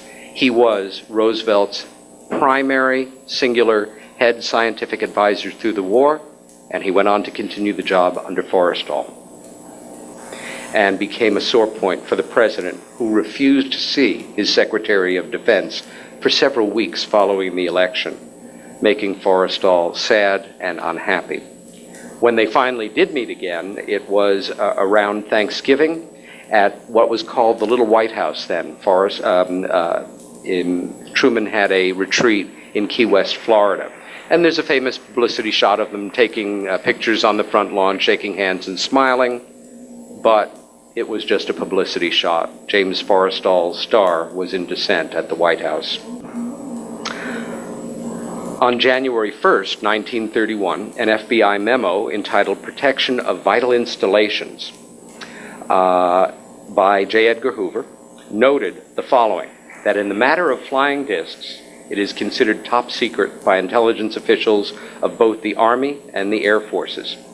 On January 31st of 1949, same day, the Air Force Chief of Staff and Director of Special Investigations received a message from Kirkland Air Force Base saying in part that the Atomic Energy Commission, Air Force officials, and 4th Army local commanders were all, quote unquote, perturbed by implications of the phenomena. I love military understatements like that. February of 1949, this was a month that Forrestal joined with the President in off-the-record White House luncheons on the 8th, the 14th, and the 23rd. On the 16th of February, the Los Alamos National Laboratories had a meeting, a classified conference, on the subject of the flying disc problem. Also that February, the Air Force distributed the secret Project Sign, its most extensive technical report on the matter of these unknown aerial phenomena to date. This brings us up to James Forrestal's breakdown. On March 28th, the day of his retirement, the Secretary joined Defense Department employees assembled to see Lewis Johnson sworn in as the new Secretary of Defense. Here, the President presented the retiring Secretary with the Distinguished Service Medal, which is the highest decoration that can be awarded to a civilian. Forrestal took the podium and tried to express his gratitude, but could only say, "It's beyond my," and then went silent. The President, pinning the medal on his lapel, said, "You deserve it, Jim." Now, Clark Clifford, a name some of you might recognize because, although he was a young man and a protege of Forrestal's at the Pentagon at the time, went on to become an Attorney General of the United States, in his memoirs remembered, quote, "Unable to respond to the President's gracious words of praise, Forrestal is led speechless from the room. It was suddenly apparent to everyone there that something was terribly wrong." Following the change of command ceremonies, Air Force Secretary Stuart Symington, who had regularly challenged Forrestal's authority, was overheard saying to him, quote, "There is something I would like to talk to you about." Now, while there is no record of what Symington actually said to Forrestal in the following conversation, which they had in private, there is no doubt that the effect on Forrestal was deeply upsetting, if not traumatic. He was found several hours later, sitting in his office in the Pentagon, which he was going to vacate that day, staring blankly at the wall, repeating to himself, "You are a loyal fellow. You are a loyal fellow. You are a loyal fellow." Once outside of the Pentagon building itself, Forrestal appeared dazed and bewildered. A shocked aide arranged for Vannevar Bush's chauffeur to drive him back to his Georgetown home. Once there, Forrestal called Ferdinand Eberstadt, who came right over. Eberstadt was taken aback at his friend's manner and his haggard look, even though he had looked fine several days before. It seemed the Secretary was also convinced and confided to Eberstadt, one of his closest colleagues and mentors, that certain persons in the White House had formed a conspiracy to get him and had finally succeeded.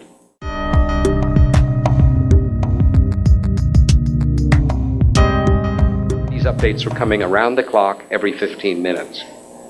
When he checked the room 5 minutes later, at 1:50, it was empty, and a search was immediately commenced. 2 to 3 minutes later, a duty nurse on the 7th floor reported hearing a loud sound from a window. It was James Forrestal's body hitting the 3rd floor roof.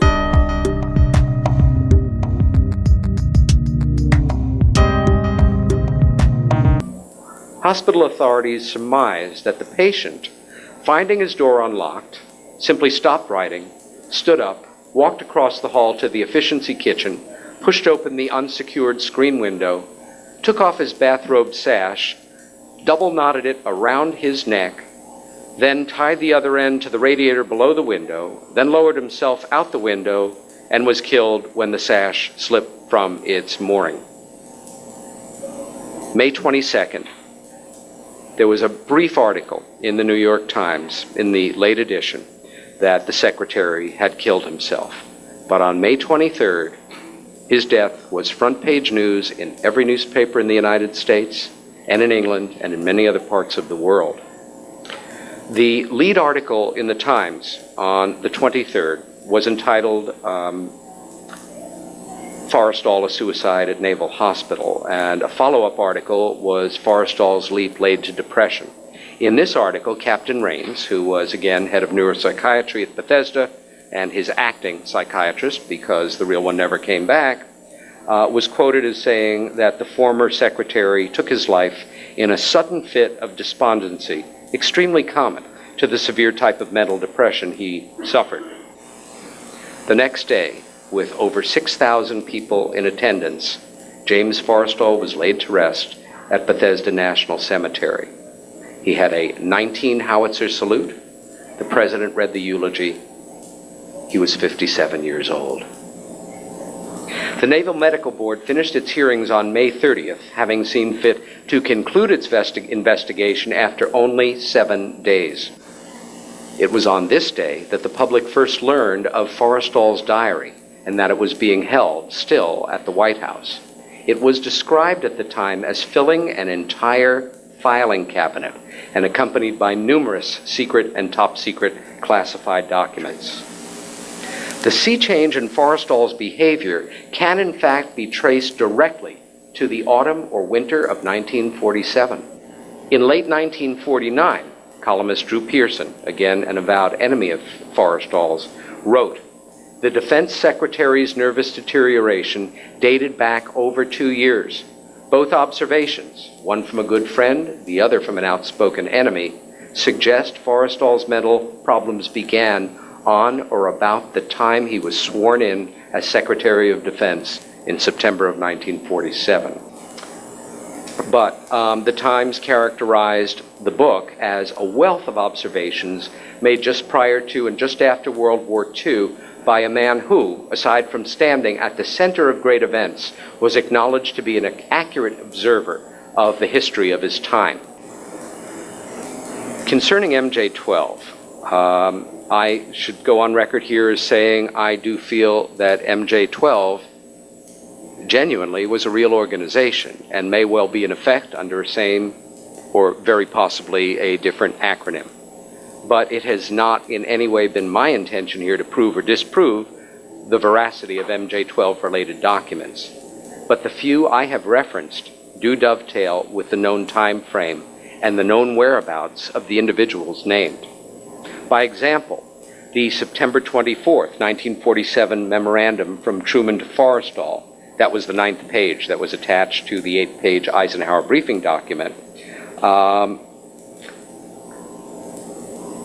was confirmed by the Truman Library in that was the one day, September 24th, in the entire second half of 1947, that the president met privately with just James Forrestal and Dr. Vannevar Bush, and who is again the president's chief science advisor and a key member of MJ-12. Truman's appointment calendar also very uncharacteristically does not state the subject of that meeting. This is hardly a smoking gun, but when you do basic research, these things add up. Immediately following the tragedy, the Times assigned the lead article to features reporter Walter F. Wagoner. he established the following within hours of Forrestal's plunge, and I'm quoting here from the coverage by this very distinguished reporter the day after James Forrestal's death. There were indications that Mr. Forrestal might also have tried to hang himself. The sash of his dressing gown was still knotted and wrapped tightly around his neck when he was found, but hospital officials would not speculate as to its purpose. Mr. Forrestal had copied most of the Sophocles poem from the book on hospital... there were also indications that Mr. Forrestal... No, I'm not sorry. Continuing along. Mr. Forrestal had copied most of the Sophocles poem from the book on hospital memo paper, but he had apparently been interrupted in his efforts. His copying stopped after he had written night of the word nightingale. Now stop for a moment here and just stick with your human logic. What does that suggest to you? I mean, not to be crude, but either this man had to take a very wicked leak, so much so that he stopped mid-word, or that he was disturbed. Somebody said Mr. Forrestal or something, and he stopped writing. And this is the very last line of that feature front page article. Quote, "On the windowsill from which Mr. Forrestal jumped were marks suggesting he might have changed his mind and tried to climb back in the window. Bluntly put, the outside window ledge, which was a wooden ledge, was covered with fingernail scratch marks." As for the theory that Forrestal tried to hang himself, but out of a 16th floor window, subsequent investigation, number one, established that the free end of his bathrobe sash had never been tied to the radiator.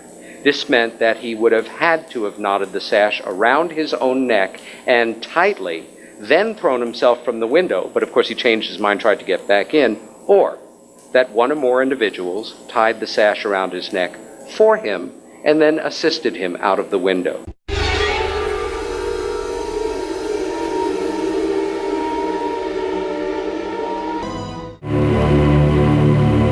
I occasionally think how quickly our differences worldwide would vanish if we were facing an alien threat from outside this world. And yet, I ask you, is not an alien force already among us?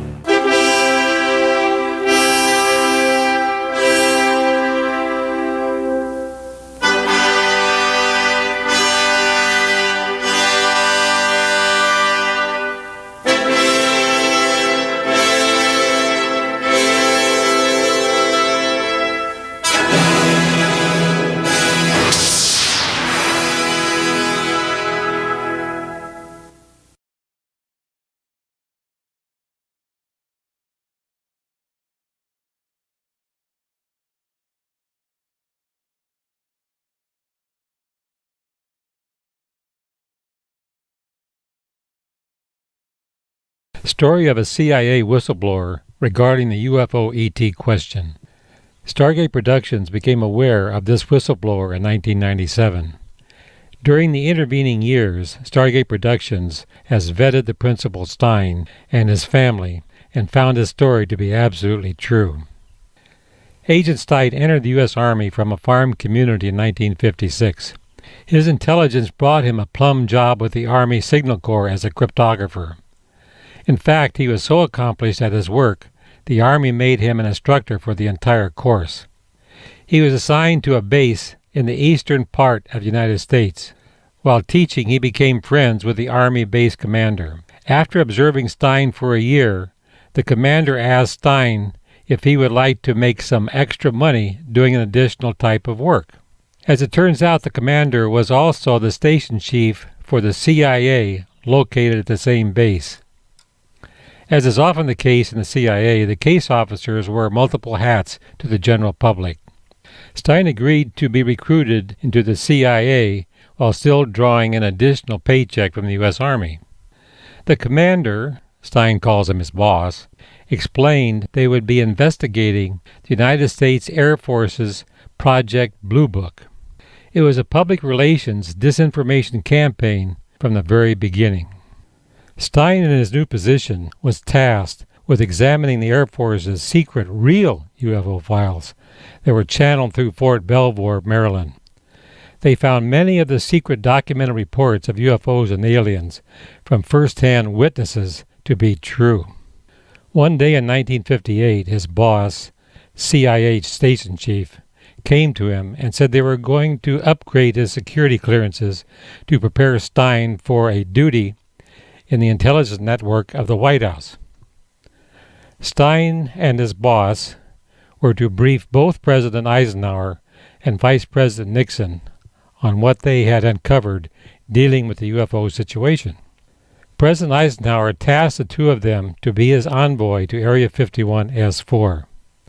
Ike knew he was not getting the true information about what was going on at this most secret base. Stein and his boss found out that the base was under the control of what was called MJ-12. While at Area 51S4 compound, the two agents were shown a live alien, an autopsy film of another alien being dissected, along with various types of saucer-shaped craft.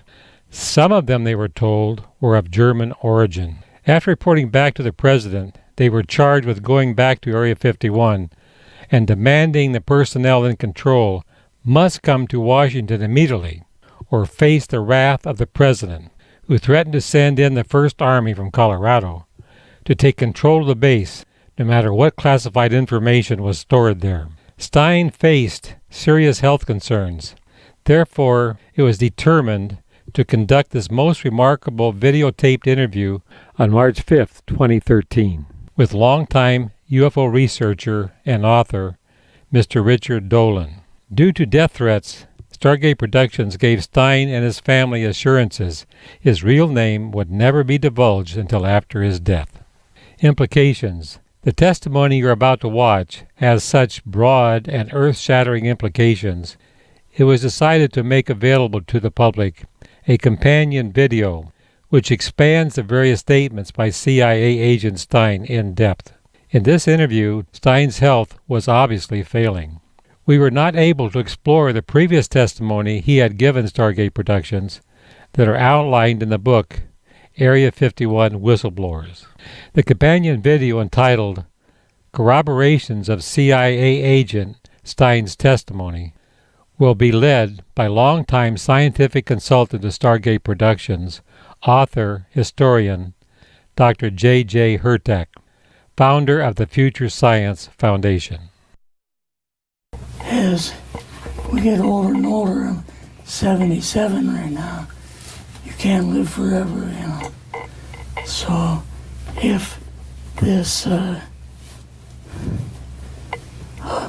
procedure I'm going to have to clean the blood doesn't work, then I've got probably a few more months to make it before my kidneys shut down, you know. So that's kind of why I'm kind of going along with the interview at this time. You're seeing that what you went through is just too important for people not to know about. Yeah. Yeah. Can we start at the beginning with your military career and just walk through what exactly your experiences were? Was drafted into the military and got into the U.S. Army. After that, I was sent to the Signal Training Center in eastern United States. What year would this be? 58. I went through the Signal Training course, and at that time, I went through the radio teletype course and also the cryptography course, crypto. They had 5 instructors that were getting out of military service. So they pulled the top 5 students, and I was 3rd in the class. So I got pulled as an instructor. Now, were you at this time also working yet for CIA? No. Not yet? No, and then I was teaching there, teaching cryptography. I already had a top secret security clearance. So, after one day, my boss came to me and he said, how would you like to, make some extra money? And I said, well, money is good. So he's explained to me that he could put it through, would have to get a top secret White House Q clearance for the job, And I thought, boy, must be a pretty exclusive thing, And I said, well, what is this? And he said that I'm director for the CIA for Eastern United States, And I said, oh, I didn't know that. And he said, you weren't supposed to. So, real nice fellow. He worked in World War II. He worked for the OSS. And he was one of the U.S. people that worked on the invention of radar for plane-to-plane use, and worked with the British on that. And very sharp fellow. And so after about 6 weeks, my security clearance came through, and I know they checked with my high school teachers and everybody. They couldn't figure out what in the world was happening. So I finally got the clearance, and I got my CIA card. It was an ID card, like a credit card, where I could just go up to the door and slice it, walk right in. Did it say CIA on it? Central Intelligence No, Agency? it didn't. I wouldn't think so. It had some, and my name at that time, I used an artificial name too. Never used my real name. So, and he had a select name that he used. But that was quite a deal. We could walk into Fort Knox or walk into any secure place and use my card and walk right in. That had to be kind of a nice feeling. Yeah, kind of a powerful feeling. But that's how I got into it. And then when we got back to my, at that time I was through with the class I had. Instead of picking up a new class, I started working with him on the project he was on. And that was,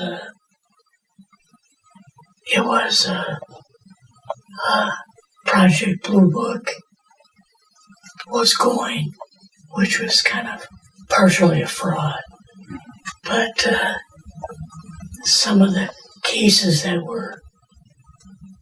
they found to be kind of accurate or couldn't put down, they sent to a base in Maryland.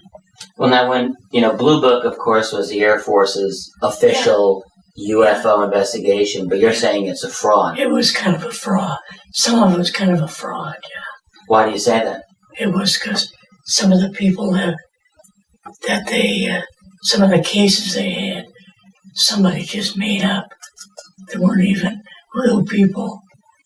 You're saying some of the Blue Book cases were completely fictitious? Yes. So they would create a case and then it would be solved? Yes. Like that? That's it, really? Yes. It was, but the cases that we got came from, I think it was Fort Belvoir, Maryland. Mm-hmm. Fort Belvoir? Yeah. And it didn't come from the Pentagon, or it didn't come from CIA headquarters. But we would get reports about a certain sighting that they had in Mexico or Italy or something like that. And then we had people that would follow through on it, that would go out and interview the people to see if they were nutcases or if it was real. So they'd be going overseas frequently? I wasn't, but I always stayed statewide. But the people we had working with us from the CIA would do that. Mm-hmm. I know they went to Italy on one case where they saw the saucer land and little greys get out, and they were shoveling up like little plants, vegetation, and so on. What kind of evidence was obtained in that particular case? It was film of the whole thing, that this party in Italy had filmed it. And they were taking these plants and putting them in little pots and putting them back on the saucer craft. 1950? 50, that was probably 58, yeah. Fall of 58. Okay. So, If you saw the images, what actually did you see? well, I saw these little greys and the jobs that they were doing. Not grays, how, like, About tiny? 3 to 4 feet tall. 3 feet something. Were they called grays at the time? No, they called them, what's the initials government came out with? EBE. Pardon? EBE. EPDs. So, and then the craft loaded up and flew off.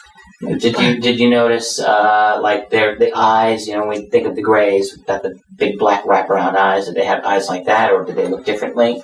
Could you get? No, they didn't have big wraparound eyes. I guess there are different types of grays and so on, and just like the Roswell gray. Well, they're not grays. The Roswell aliens, they looked just like about an 8-year-old boy. They had proper eyes, proper ears, proper nose. They looked just like little miniature boys, you know. How did you see that evidence? Well, at the later on at S4, we viewed the autopsy film. And in the autopsy film, I saw these particular aliens, but they didn't look oriental, or they didn't look like the grays and all the pictures you see. Well, I should let you go through the rest of this story. I don't want to interrupt the flow. So you're looking at evidence from Italy and elsewhere in the world. And Mexico. Mm-hmm. And so we would analyze that, and when we'd send people out, they would come back with a report, interviews of a report of whatever they saw, you know, and so on. Mm-hmm. It's amazing because, say, why in the world would the aliens be collecting earthly specimens? Mm-hmm. There was a reason for that. It's because when they flew back to the Pleiades binary star system, there's 2 Earth-like planets on at least part of one of the Earth-like planets. They may have one like a continent or something like that they've got all the vegetation from the age of the dinosaurs. Now, how is all this known to you guys? I learned this later on when I was at S4 from reading the interviews. Otherwise, I would never know it, you know. When you were prepared for the first time that aliens were real, I mean, that's a very big thing for anyone to deal with. How did they prepare you for that information? Yeah, I was coming into the Army fresh off the farm, you know, so I really didn't have much knowledge of anything. But my boss filled me in on Project Blue Book and what they had found so far, as far as grays and aliens and the Roswell incident. How did you feel when this first got dumped on you? When you first learned about this? I was just kind of overwhelmed with all of this, you know. I said to him, I don't know if I'm going to be able to be a judge of this type of thing. What's real, what's not, when I don't have much knowledge of it, So. What did he say? He said, well, we have to build the information as we go, and you'll see how this thing is working out. And then the other thing is, of course, you really weren't able to tell family or close friends, obviously. No, I couldn't tell anybody. In fact, I had to take a vow that I wouldn't tell anybody. A lot of it for 40 years, and more of it for 50 years, which is up in 2010. So I couldn't tell a soul. And they used to ask me when I would go home, what are you doing? I said, teaching a class. Mm-hmm. Yeah, right. So, teaching cryptography. Of course, the farming community, nobody knew what cryptography was. So I had to go in a long explanation of that. I didn't notice this in any of the notes when I was reviewing it, but if you're doing cryptography, were you dealing with the National Security Agency? We did, yes. But you weren't part of that at all? No. No, it wasn't part of that. But, so, eventually we got more and more into the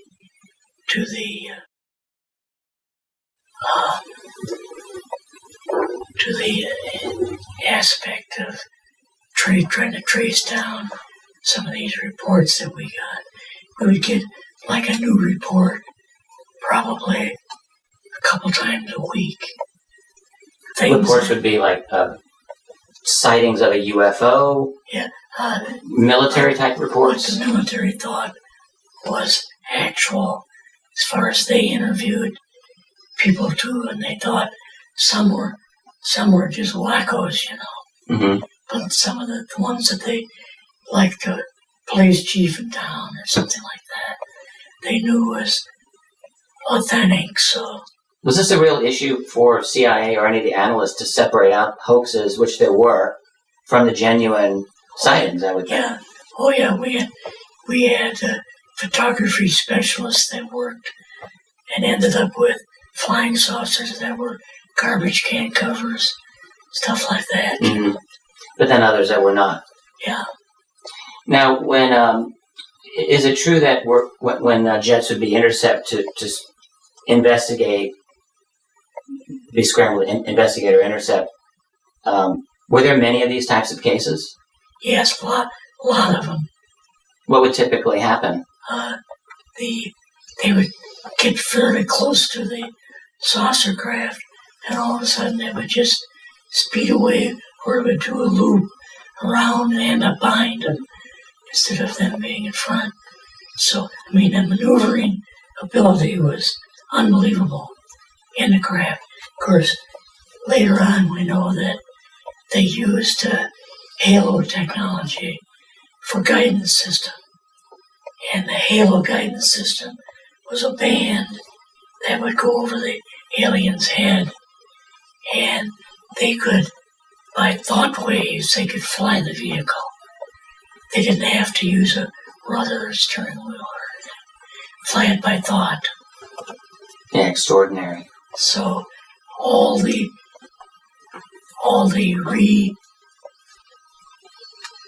re-engineering and things that we've done, we've always got dual controls. We've always got manual stecker steering wheel, and we always have halo control in case it's flown by aliens, You're saying when we reverse engineer it? Yes. So the black budget clandestine programs that make these craft have the ability to have yes. mind-machine connection interface somehow? Oh, yes. We've been able to do that. We've been able to do that, but it doesn't work on human beings. We can't use it. It doesn't do a thing but give us a headache. When did they start trying to do that, to create that technology? Oh my. I would say the mid-1950s. That early. That early. And they worked on that. So we have that technology right now. Let's go back, and we'll get back up to S4, because I'm interested in how that whole thing transpired. So you're doing all this crypto work, you're looking at images, photographs, video. It's 1958, maybe the fall of 58. What happened after this? Eventually, we kind of got caught up, and I took some more classes again, but I had to teach, instead of American troops, I had to teach NATO officers that were going to be in their Signal Corps. So I got groups of Germans, French, Italians, those from the Netherlands, and Norway and Sweden troops. And I taught that. So that went on for about a year. And then I got to the kind of the finishing point on that. And then I had about 4 months left. So we're in 1959 at this point? 1959. I had about 4 months left of my military sign-up. So they brought me back, and they didn't know what to do with my boss or myself, because he was kind of through with at that time, the Project Blue Book thing kind of went pop, If you remember, back in those days, they kind of declared it as a nothing, Mm-hmm. Right. And they were telling the world all UFOs are misidentifications, hoaxes, balloons, psychological issues, whatever. Yes. Yeah. So they brought both of us into Washington. At first we were at the old headquarters for CIA. Okay. And later on, my boss came to me and he says, "We've both got a new assignment." And he said, "Oh," I said, "Where are we going?" "Oh," he says, "We're going to the Capitol. We're going to be part of the Eisenhower push." He's trying to find out something all about these aliens that MJ-12 was supposed to find out, but never sent back reports to him. MJ-12, the UFO control group, were they calling it MJ-12 at that time? Yes. And so they said, they called us in, went into the Oval Office, and President Eisenhower was there, and Nixon, and they said, "We've got, we called the people in from MJ-12 from Area 51 and S4, but they told us that the government had no jurisdiction over what they were doing, that they had complete control over what was happening there, and so on." So who had complete control? The MJ-12. Oh, over the president. Yes, that the president had nothing to do with it.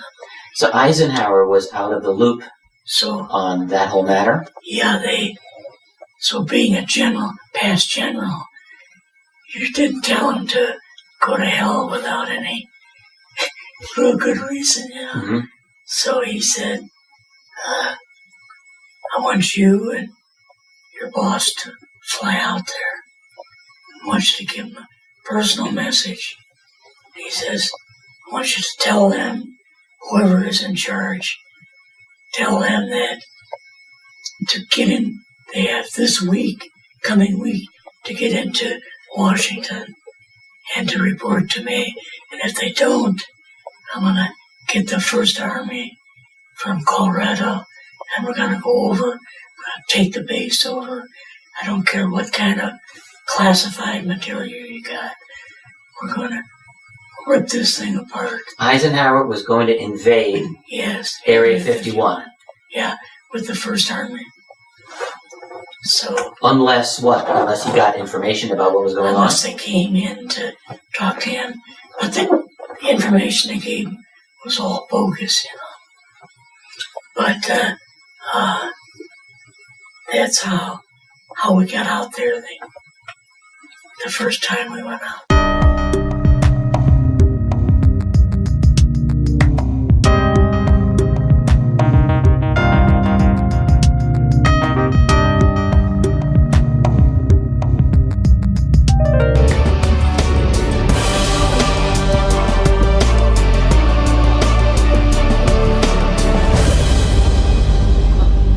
Good evening, everybody, and welcome to Matrix TV. And the dumbing down of America stops here. Coming up in a few minutes is first-time guest Ron Garner. Ron is a documentary filmmaker and co-owner of the original UFO Enigma Museum in Roswell, New Mexico.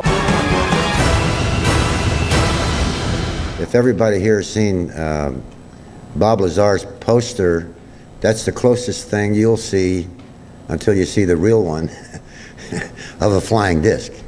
Anyway, there's also some question on grays, and you notice, I see all these various different suits and all that.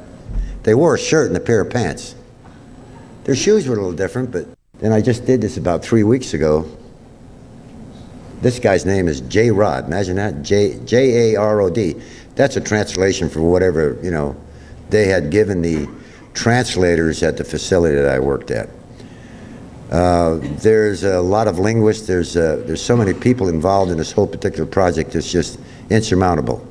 One of the things I wanted to say and bring out that the reason why everybody talks about the government's not going to do this, the government's not going to do that. Well, let me tell you guys something. That's the government you know. There are little countries in this country. You got one not so far from here. It's part of Area 51, but a portion of that facility is a separate country, and that is not the government. That's a separate entity in its own. Okay, we're back with Ron. Listen, we just aired this clip from this Bill Uhouse, and you mentioned him earlier on in the interview, but what did he do? What did he exactly do? Was he at Area 51 or only in New Mexico? Oh, no, he was at Area 51. Oh. And I'd interviewed his son, Will Uhouse, for 4 hours. And Bill just passed away May of last year. And I'm told that his son got a cache of information from his father that he will share at the right time. Well, Bill Uhouse, I first met him at a conference, UFO conference in Las Vegas in '93, and then other people that I know interviewed him. I have about 3 or 4 hours of video and audio of him. You played some of it there. Mm-hmm. But he was a Marine pilot in World War II. Then he worked at Wright-Patterson Air Force Base. And then they recruited him and they wanted us to work with the extraterrestrial people. And he tells in my video how, and this is just pure logic, that he was tested to see if he could deal with working with extraterrestrial people. A lot of people can't. And that's another big story that ufology doesn't understand. That one of the reasons for disclosure is the ET people are fed up with talking to second and third tier people. The really sharp scientists, Dan's an exception, but the really sharp scientists are not going to work in those conditions of secrecy. Yeah. And no matter how much they get paid, so Bill Uhouse, they tested him, and he passed the test with flying colors. He says it on my video. So he was able to work with the extraterrestrial. And the extraterrestrial was an engineer. He was, when they were building the simulator to teach our pilots how to fly the UFOs, Bill Uhouse would ask the ET scientist, where does this go? What's the calculation? And the ET person, the engineer ET person, would say, no, do it this way and do it that way. Amazing. That is just too incredible. So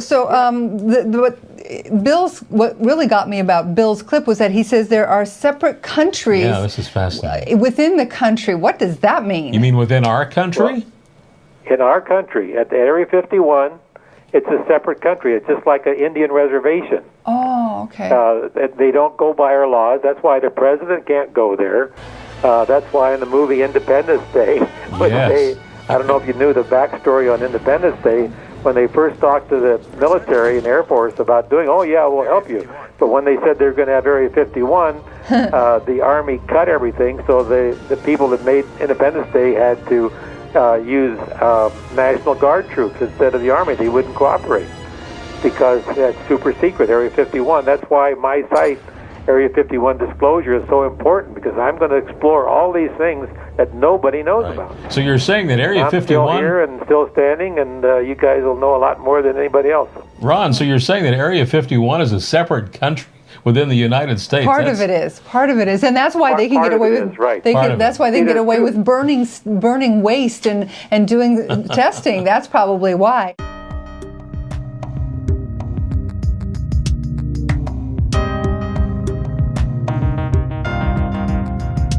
You go out with your superior. Yes. You fly out. You land. What happens? Can you describe this whole process? What you saw? Well, we landed at that air base in Nevada. Was it Nellis? Yes.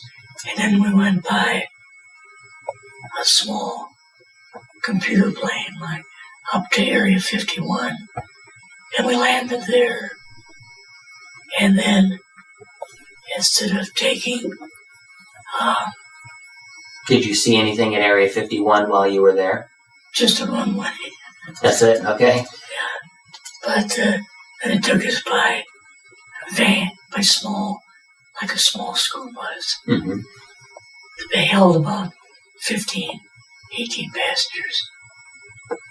They took us the 13 or 15 miles south to S4. Now, were you with only your superior officer, or were there other people with you? There were other people. There was a colonel that was in charge. Mm-hmm. And he had his first name on his name tag. Just first name. Which they never do, But I can't think of what it is right now. It's in that report, mm-hmm. that I filled out. But anyway, we got down there, and he said that we told him we had a message from President Eisenhower, and we were going to talk to whoever was in charge.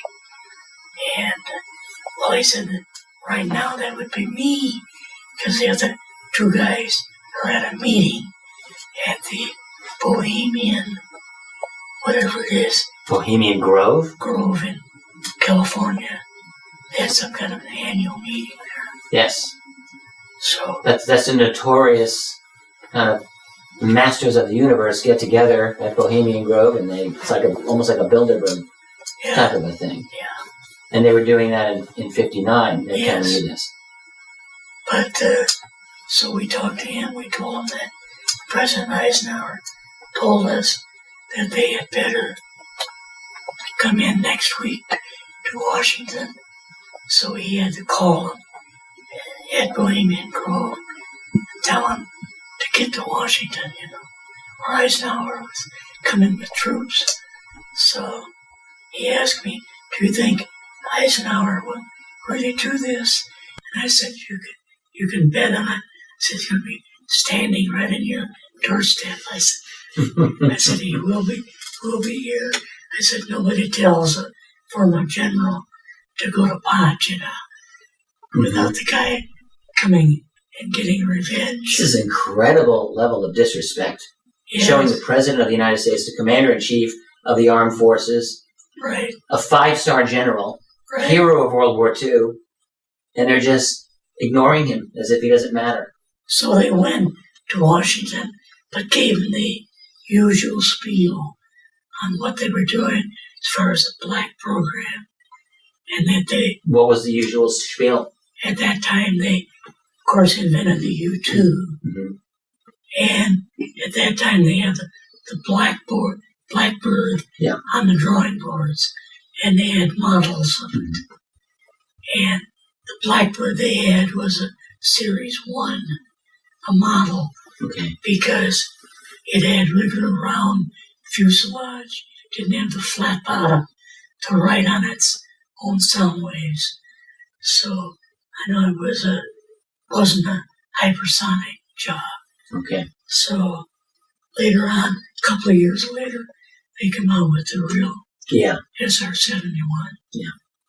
But that was the two things that they did. So meanwhile, you're at Area 51. You've got the colonel there.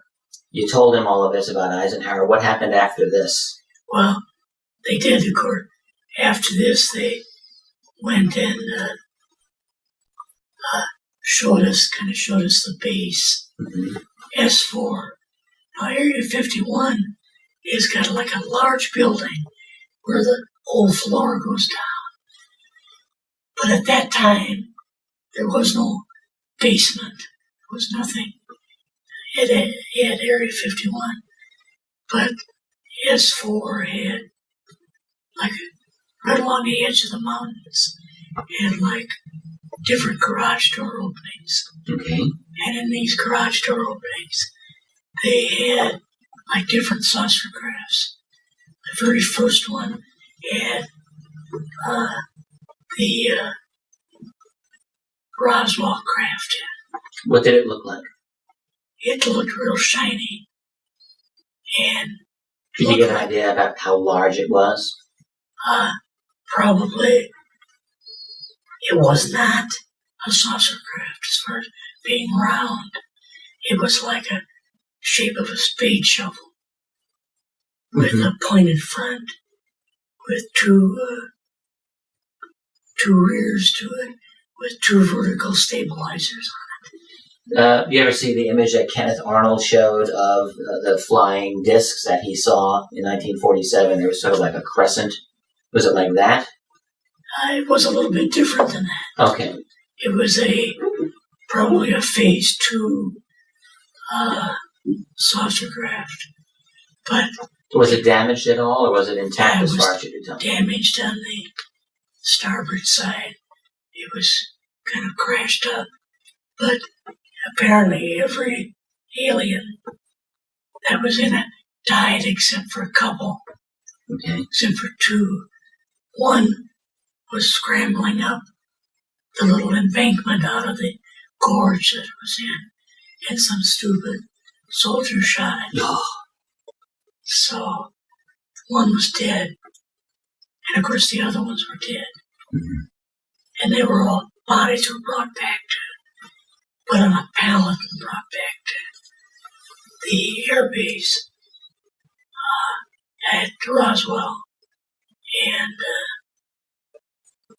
were kind of examined there, brought into a local clinic and examined by some doctors they had there, and some nurse that they had was real mouthy, and she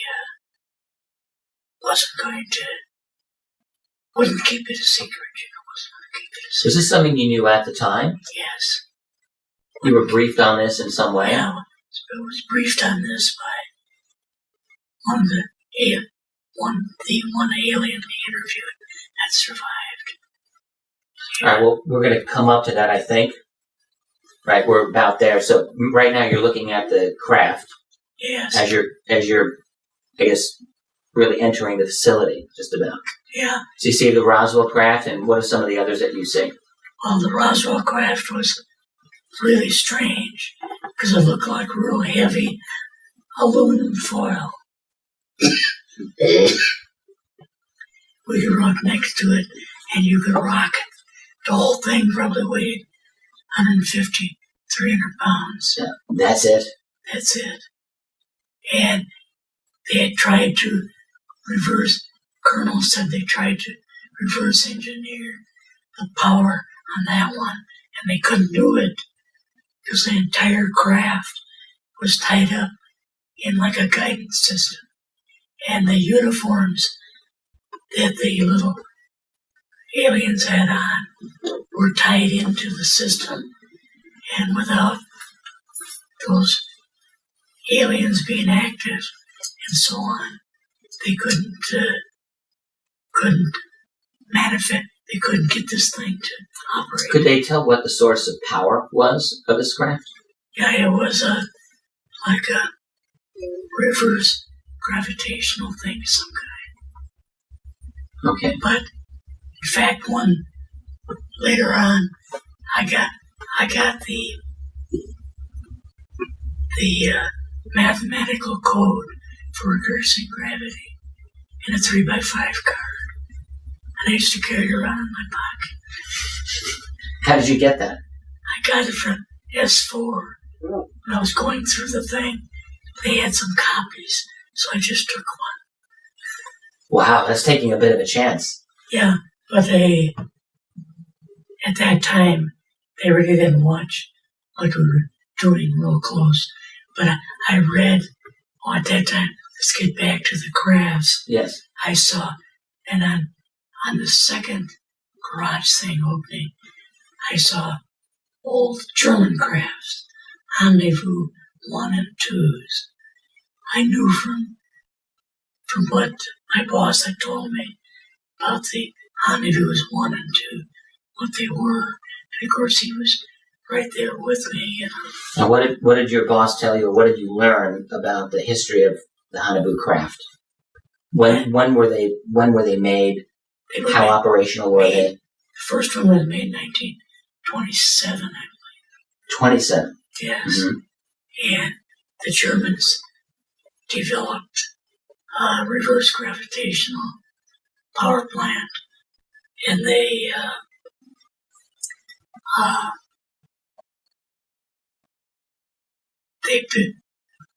built one.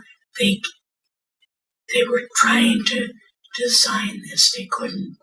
And they had this woman who was a medium, and she went into some kind of a trance, and she wrote down all the mathematical equations for reversing gravity.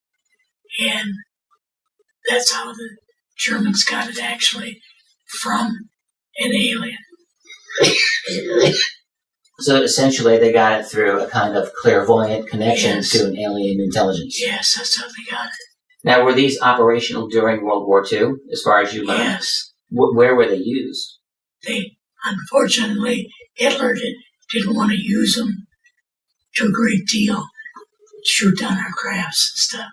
I mean, the obvious question would be, why not? This is an incredible weapon. Yes, because he didn't want to lose them. You know, at that time, when they really, 44, 45, 43, when they came out with them, they didn't want to lose them because he already thought he was losing the war. And that that they would not make enough of a difference? That he would use it. They would use them for World War III. And not World War II.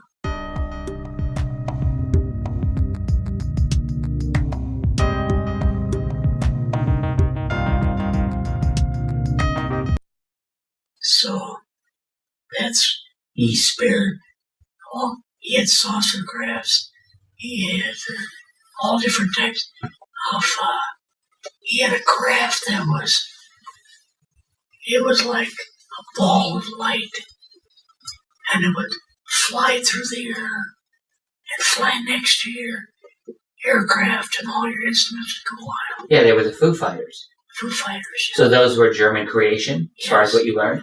Yes.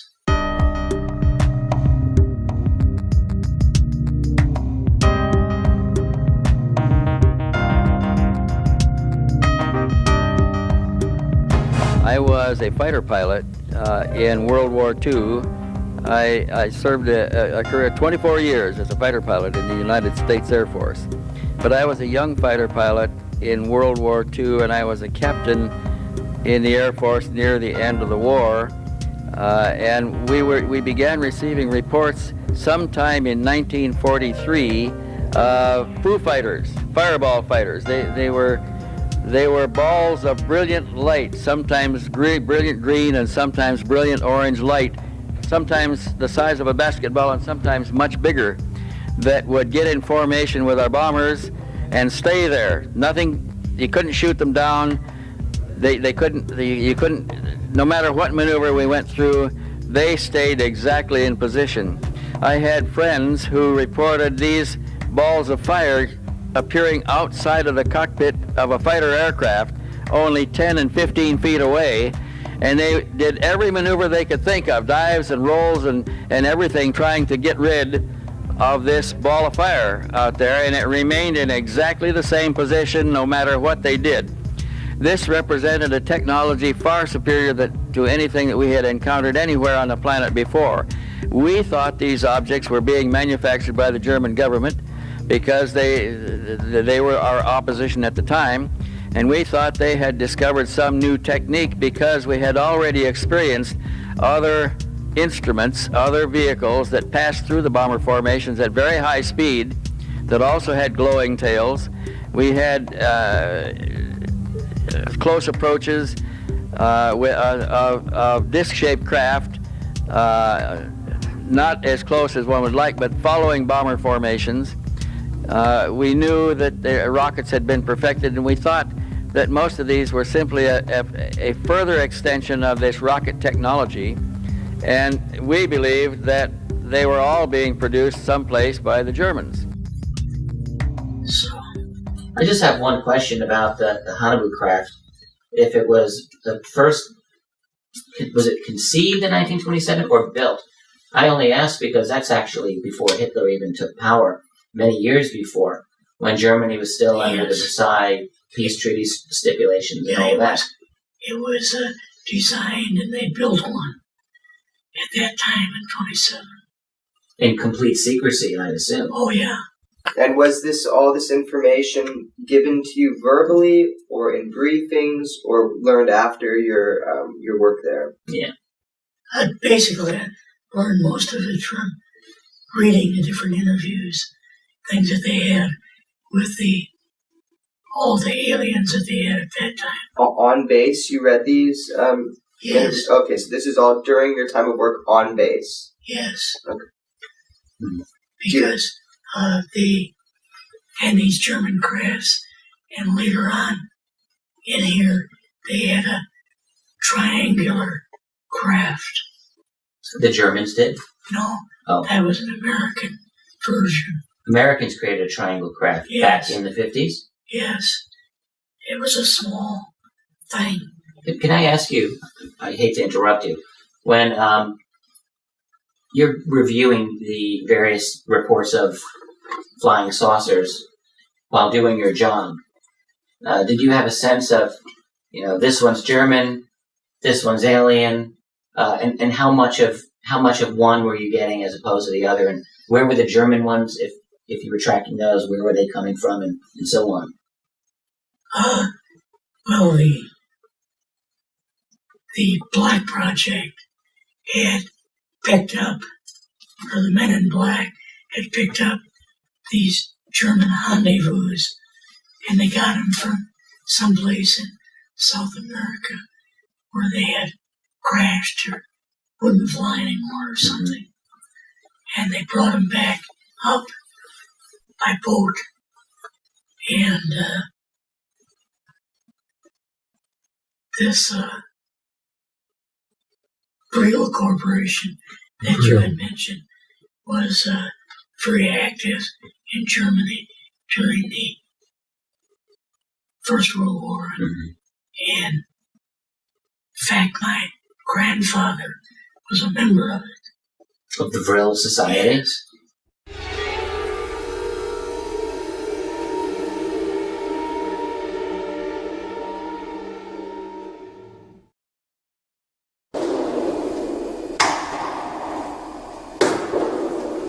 A little-known occult group may have been an inspiration for one of the most terrifying ideologies of the 20th century. It formed a dark fellowship that was established nearly 100 years ago. It seems that its original members believed that they could live below the Earth's surface and fly to distant stars. Their power would be a mysterious substance called Vril. They also believed that one day they would take over the world. They came very close. The mysterious group claimed influence in the highest ranks of the German power structure of the 1930s. This dark fellowship may have been a Nazi cult.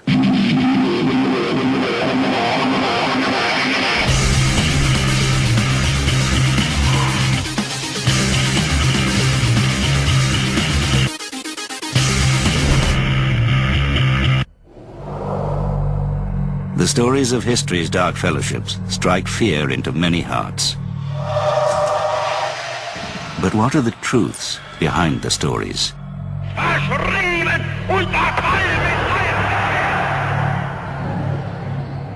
Throughout history, there have been secret organizations striving for influence in political circles. But if the bizarre legends about the Vril Society are true, the organization is particularly unsettling. The Vril Society is the most mysterious German secret society ever in history. They were originally founded before the Second World War, and their influence reaches out even till today.